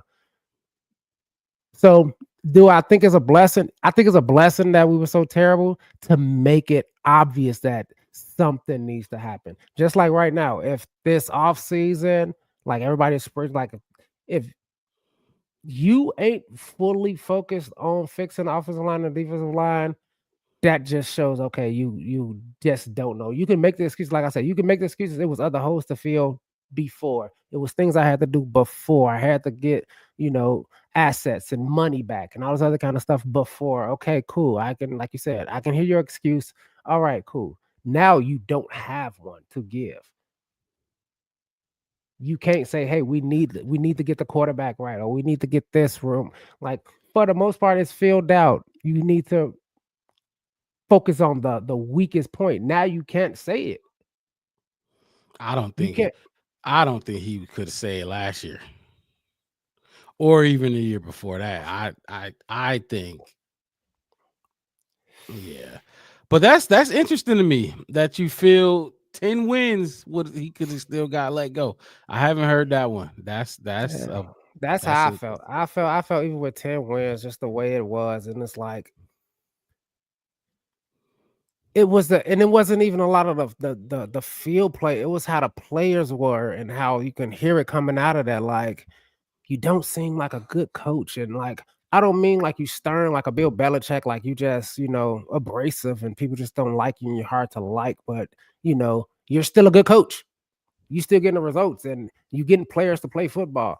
You wasn't doing that. And even with, like I said, Poles came out when he came out with that fucking comment that I'm gonna keep saying. I saw stuff that wasn't good that I probably should have addressed. And you should have addressed. If players was talking about and the organization, I still can't believe he said that. That's crazy. Yeah, and a lot of people was coming out. Reporters are saying like, yeah, we saw stuff in the offseason that we thought was kind of like, why you're not addressing that? Why you're not trying to fix that? What are you doing? You know what I mean? And that kind of thing. Even with 10 wins, if that's how you is, okay, cool. You probably got 10 wins because of the talent on your team, not because of your coaching. Yeah, this is another indictment. Yeah, Dave, I don't know, man. Yo Poles criticism being lockstep. He said he kept Eberflus. He said we had the most depth and best O-line ever, which was crazy when he said it. I'm like, what the fuck is this dude talking about? He didn't work out Daniels pre-draft. He didn't pick up calls for trading the number 1 pick, etc. Each of those alone are fireable offenses. When you look, okay, you definitely got to work out Daniels. You definitely got to talk to him. They didn't even talk to the kid. I was all in on Caleb. You know what I mean? I still would have brought Daniels and Drake May in and talked to him a little bit. But that's fine. You know what I mean? That's fine. Not taking calls for the number 1 pick. I don't see. I mean, I guess I'm taking the calls anyway, just to decline them. Just you never know what people gonna give you. My thing is the O-line.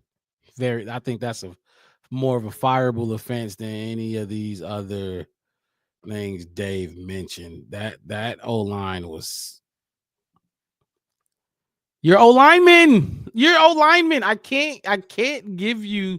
I see if you like Louis Riddick or somebody else that played, or you were some wide receiver or something, but golly, you should know more than me. Ryan Poles should know more than me. That's my thing. I shouldn't feel like I know more than Ryan Poles about building a roster. That makes me like I don't feel like I know more than Ben Johnson about running the offense or creating the scheme. I don't think I know more about defense than Matt Eberflus. I do feel like I could build a better roster than Ryan Poles. I really do. Maybe that's just the confidence, the cockiness in me, but come on, man. Do you feel like you could build a better roster than Ryan Poles?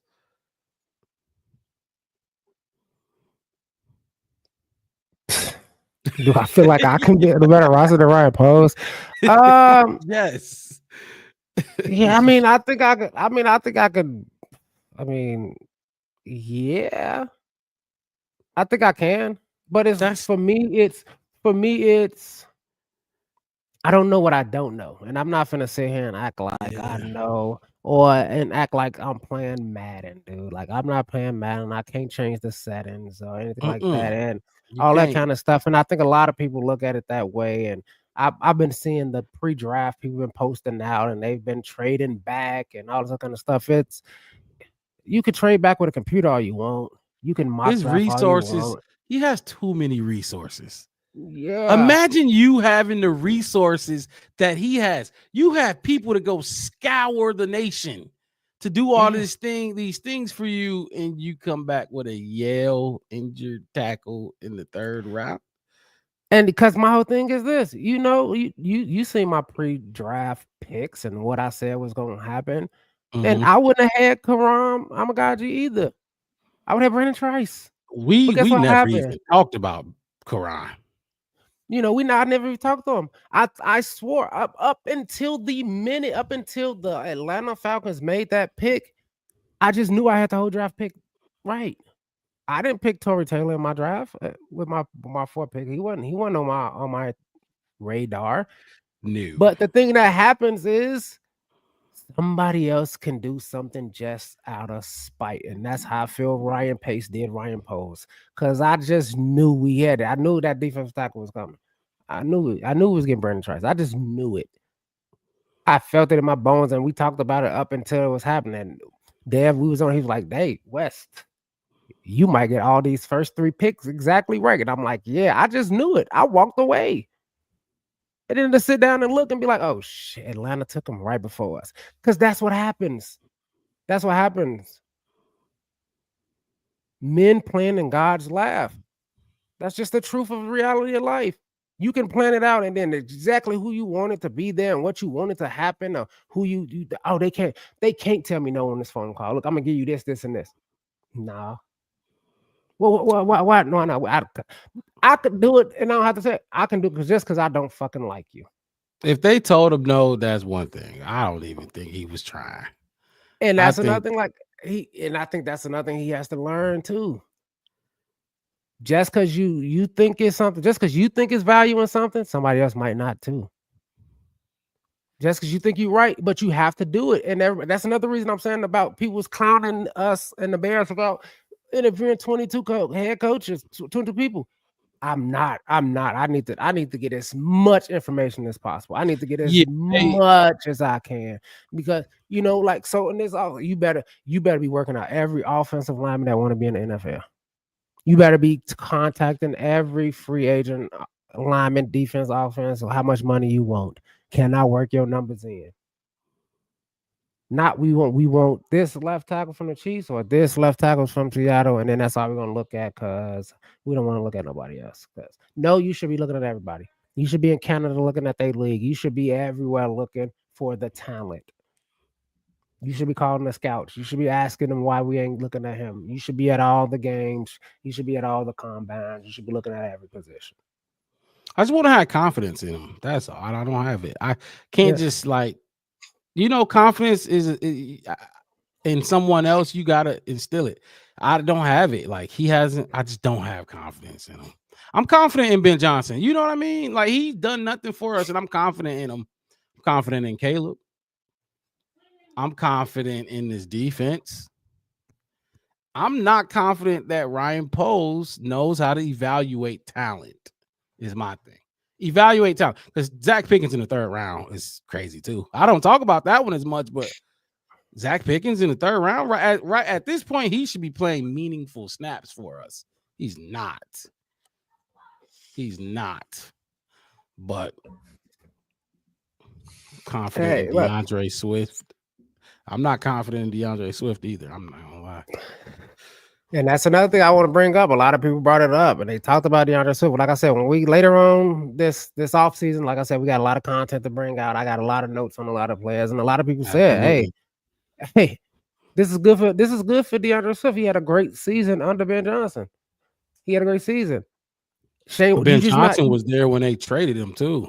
Yeah, he was there when they traded him, and he said, "Hey, look, I'll just change it up. I'll take this person that I got. It is knowing your personnel." And like I said, with this whole everybody like this draft pick, that draft pick, it's another level to it. Just because you got drafted in the NFL, just because you was dominant in high school, don't mean you're gonna go to this college program and be dominant. You have to learn this next level as well. And we could put it on the players, and maybe they just not doing it. They feel like they made it, they cool with where they at. They got their family out the hood, whatever you want to look at, how you want to look at it. But they got to put in the work too, and they got to take the suggestions, and they got to put that stuff into action as well. So to me, player development is way more a problem with our organization than talent coming in, because there's a lot of organizations, a lot of diamonds in the rough that you can get the best out of people. And then when we see him out there on the lights and on TV, we like, wow, I wonder what he got, the 3rd round or 4th round, like you said about Amon St. Brown. Wow. How many teams? All 32 teams pass up on him 3 times, right? Yeah. So for me, it's what can you get out of these guys? They got the talent, or they wouldn't even be considered on draft day. But see, and that's the thing. That all of these dudes got the talent. What separates them really is what separates all these players is coaching and what they got up here. That's really what separates them. Coachable. You got to be coachable. You got to be able to look. It's you got to be able to get with it. You got to get with what we're doing. You gotta get with it. And on top of that, I have to find out what you're good. I'm not finna, I think in that in a Knucklehead podcast, as you call it, I think EQ said it. They're like why your wide receiver throwing passes, man. Like that is a cute play, it's all of that. But you don't do that when you battling in a football game. You go out there and play dedicated football. That's what you got to do. To stop being so cute. And I think I said it a lot. I think over the years, the Bears have just tried to get too cute with a lot of shit, try to find value and tell us that this person is good. I'm telling you, Mr. Trubisky is good. He has all the aspects you want in a quarterback. He has the size and the weight and the arm and all of that. Is he coachable? Is he going to listen to what he's supposed to be told? Is he going to change up? Is he going to work on it outside of the facility? One reason LeBron James has been in the league for 50 years is because outside of the facility, LeBron James is working to be better. One reason Tom Brady is great is because outside of the facility, and he's putting this money and his time into being a better quarterback every day, all day long. It's the work ethic. Does these people have the work ethic? Polls came out on ESPN 1000 and said Caleb needs to learn how to be a pro, is what he said. and look, Wes, I don't disagree. Caleb absolutely has to learn how to be a pro. But shut the fuck up. You just put this rookie quarterback behind one of the worst O-lines I have ever witnessed. Shut the fuck up. You get what I'm saying? Like, I agree. But I don't want to hear that coming from your punk ass. That's all I'm saying. Not from you. Okay. Yeah, right. Exactly. You can't say that. I mean, you could say Caleb Williams is learning how to be a pro. He's learning what it means to be a professional quarterback in the National Football League. But to say he has to, like, in a sense, you tell him that he's not willing to be a pro when this is all he's wanted to be. That rubs me the wrong way. And it's, but like I'm saying, like he's probably right though. You know what I mean? Like he's probably 100% correct. Caleb probably ain't doing the right. He probably ain't prepping the right way. He probably thinking, you know what I mean? This shit is college and it ain't. It ain't. At least he probably thought like that the first 8 to 10 games. Mm-hmm. But what you think about this one? I want your take on this one. The Roschon Johnson one. Where did that go? I can't find it. But is that the one? B Shep 23. I can't find it. What the fuck? It was just right there. But anyway, he basically said, "Where does that leave Roschon Johnson?" But I guess my question to you is, what do you think about Roschon after this season? I know he was hurt like the last 4 games, something like that. But do you think we need another running back? And if so, where does that leave Roschon Johnson? I don't think we need another running back, to be honest with you. I think the Really? dynamic of our running backs that we have is fine. And I bring it up that you forgot, I saw it and I wish we could have saw it this season, but in the preseason, Ian Wheeler was running that ball. In the combination in the preseason, Ian Wheeler, the doc, the dude with the glasses with the long dreads. Yeah. He was running the ball. He looked, and like you said, a lot of that has to do with I can't, and you said it too about Caleb. Like I can't really evaluate the running backs as much as I would like to. So like you said, injuries, and like you said, the offensive line, having a good offensive line will make running the ball. But you can see what they is, and I saw somebody put up that I wish he was harder to tackle, all this kind of stuff. But when you injured, you got to get this thing out. You can, if you go back, you can watch that Eagles game in the snow after Saquon. I was calling him Roquan. Saquon Barkley hurt his hand a little bit. He kind of pulled back on a lot of stuff and went down just, to make sure he didn't fumble the ball because he knew that it was numbness and tinglingness that I think it was his left hand or whatever, was kind of, once he got the feeling back in his hand and once he felt like himself again and he take off again, so I think a lot of the injuries that Roschon dealt with kind of couldn't really evaluate exactly. Am I against going to get another running back? Would I be mad? Like, no, we had the answer. No. But I think that's the least. And that's what I mean. Like, because last year, once Khalil Herbert went down, that was it. It wasn't nobody that was even serviceable, even behind probably a decent line that I could think of that would probably do it. I think we probably had Travis Homer or something back there after that. So I think I think it's more to focus on in the running back. I don't think it's a detriment. Like I said, last couple of years, the whole entire offense needed work. And I think we kind of started off with the whole DJ thing and kind of built on that and keep building on that. Now I don't see no excuse.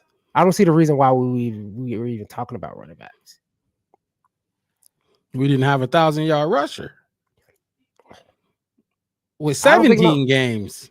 Look, my whole thing is this. And now for me, that was, to me, and it has been said, and I think somebody put ESPN 1000 up there. How were we supposed to have to with what Shane Walden put out there? He didn't put him in he didn't put him the first 4 weeks.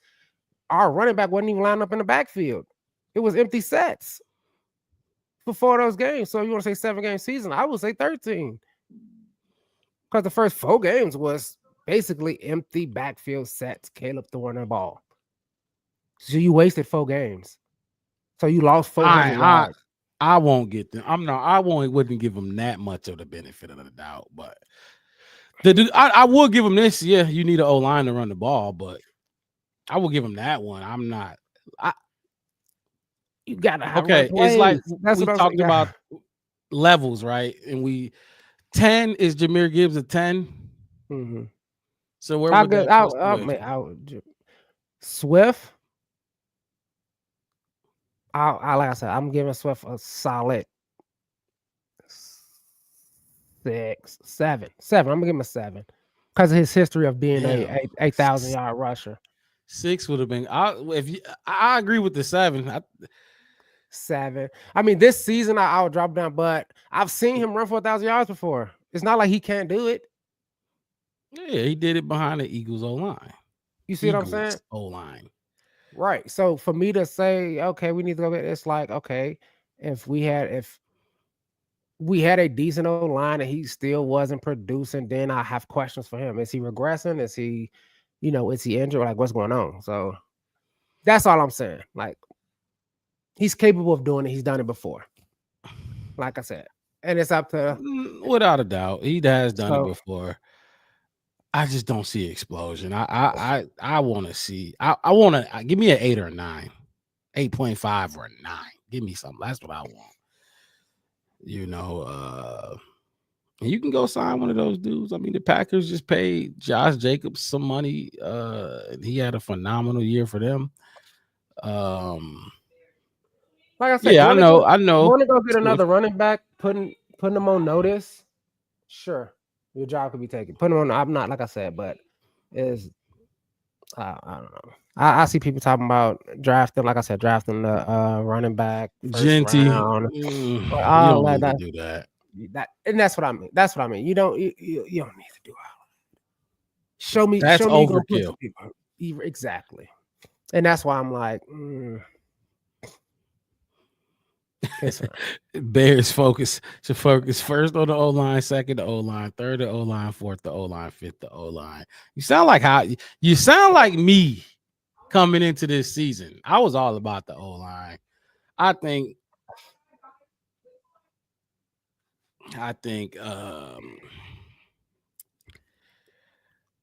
he gonna throw some money on it though. I don't think we gonna be drafting O linemen to come in here and start. You know what I mean? I think he gonna throw a lot of money at it. There's been some names. Yeah, for me, I would like. I think Will Campbell. I think that's one of the guys everybody talking about O-line coming in the first for us. Or like I said, the defense tackle depends. For me, 80% of your resources has to go to the lines. To the trenches.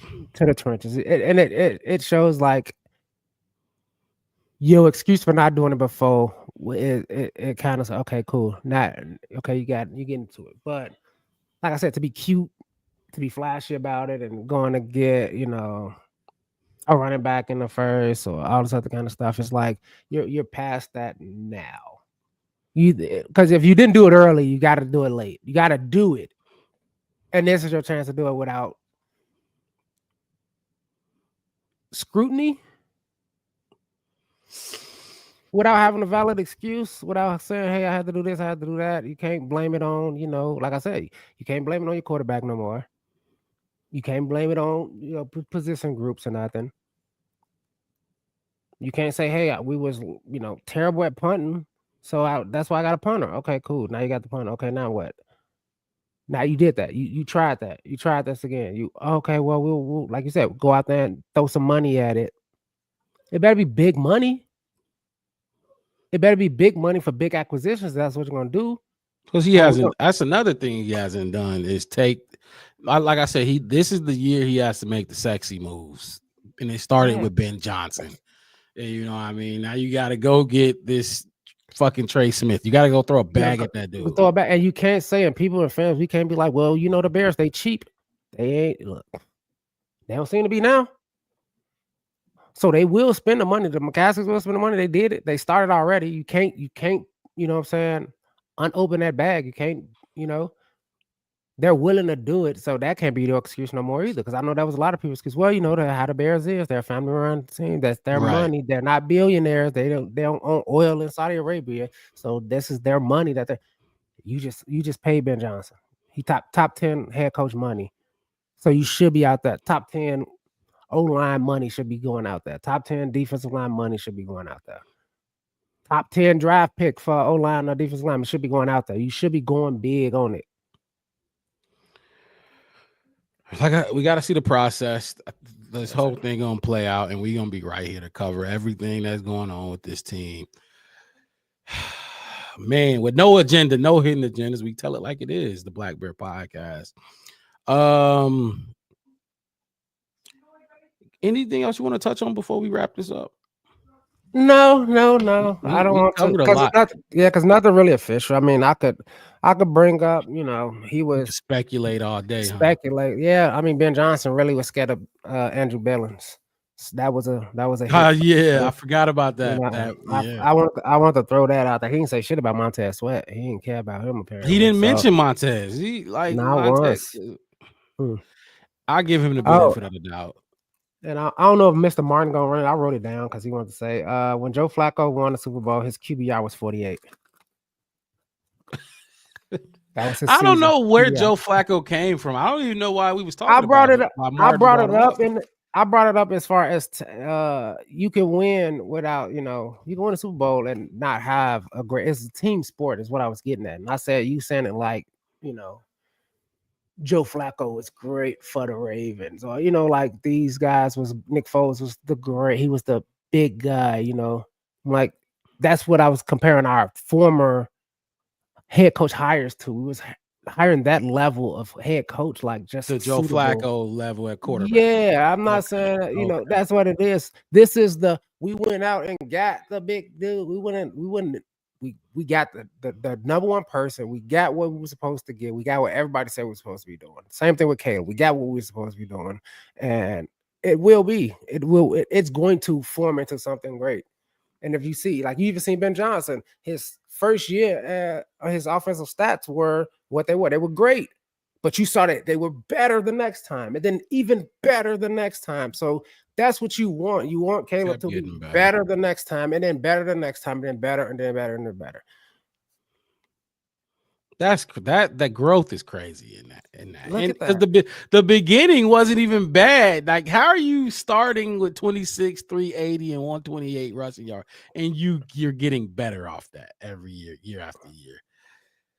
Oh, it definitely gives us hope. Like, people who trying to throw water on the Ben Johnson hiring is usually the people who just are traumatized by this team, and rightfully so. The Bears let us down year after fucking year. And people who've been watching this team longer than me has dealt with a lot more shit. So I definitely get it, but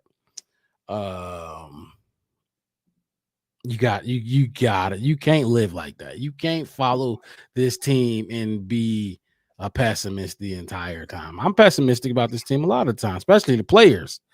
But come on, man. We got it. We hit a home run on this Ben Johnson hire. Now we got to see the process, Wes. I don't want people to come on here like y'all said he was good. No, we got to see this process. Free agency, draft, OTAs, training camp. We got to see the process, because that's usually where the shit get lost. The Bears always win off season. We always win in the off season. We optimistic. I wouldn't say we win, but yeah, optimism. We always trying to fix shit.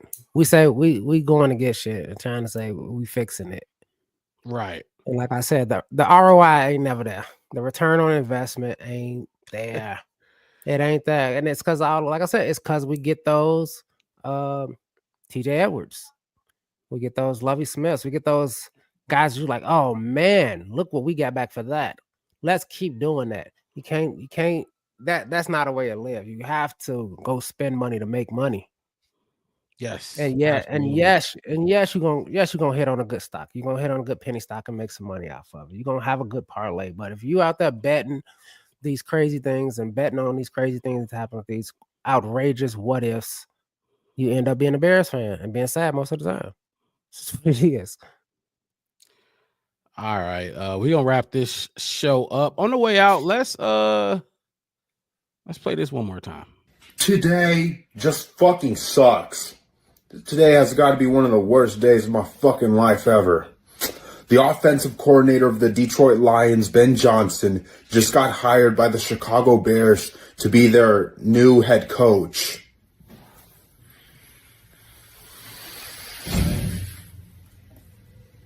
God fucking damn it! Why? Why? What the fuck?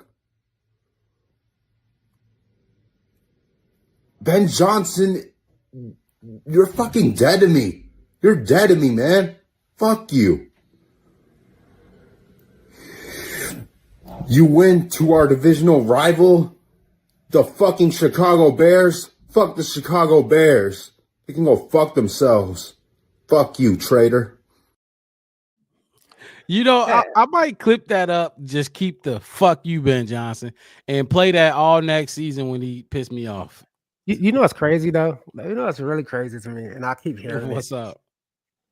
Why is people keep referring to the Lions as our rivals? I mean, divisional opponent for sure, but we ain't never had no smoke, no rivalry. Like I said early on in the show, I never really thought about the Lions at all.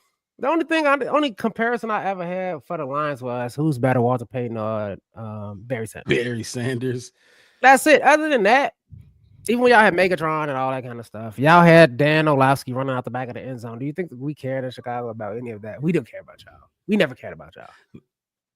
I would say that's probably how Packer fans feel about us, but no, they hate us. Packers, They hate us. That's a real rival. That's something that's ingrained in the earth. The Bears only have one rival. It's the Packers. Let's just be honest. So stop calling it. Maybe I was thinking about us. I didn't know Detroit cared that much about Chicago. I didn't know y'all cared. That's cool. That'd be interesting to know who they hate more, us or the Packers. Probably Packers. Probably Packers. Maybe the Bulls and Pistons was a rivalry back in the day. Bad boys. Maybe that. All right, Wes. Yeah. Definitely was a good show. For the people that came in late, you missed a lot. We covered a lot. We played a lot of clips, looking at a bunch of stuff. We looked at Ben Johnson when he was coaching the Senior Bowl just to get some insight on that. Listen to some of his press conference on Wednesday just because we had to get our opinion out on that, and a bunch of other stuff we brought up and played for the show today. So if you missed that, go back and watch that. Appreciate the love we get in the chat. 2, look, hit that like button for us. Subscribe to the channel. Help us grow a little bit. We go live every week, every Saturday, recapping the previous week of Chicago Bears news. Look, I'm your host, Mark Rob. Ring the bell, man, so y'all don't come in late. Ding, ding, ding. Ring the bell. We got draft coverage coming. I can't wait to get back into that. That was fun last year. We jumped into the draft coverage. We got draft coverage. We're gonna cover the OTAs, training camp, all that. Look, I'm your host, Mark Rob, my co-host to the right of me, Chef Wes. This is the Black Bear Podcast, 3 the Hard Way edition. We'll see y'all next week. Have a good rest of y'all Saturday night. Peace.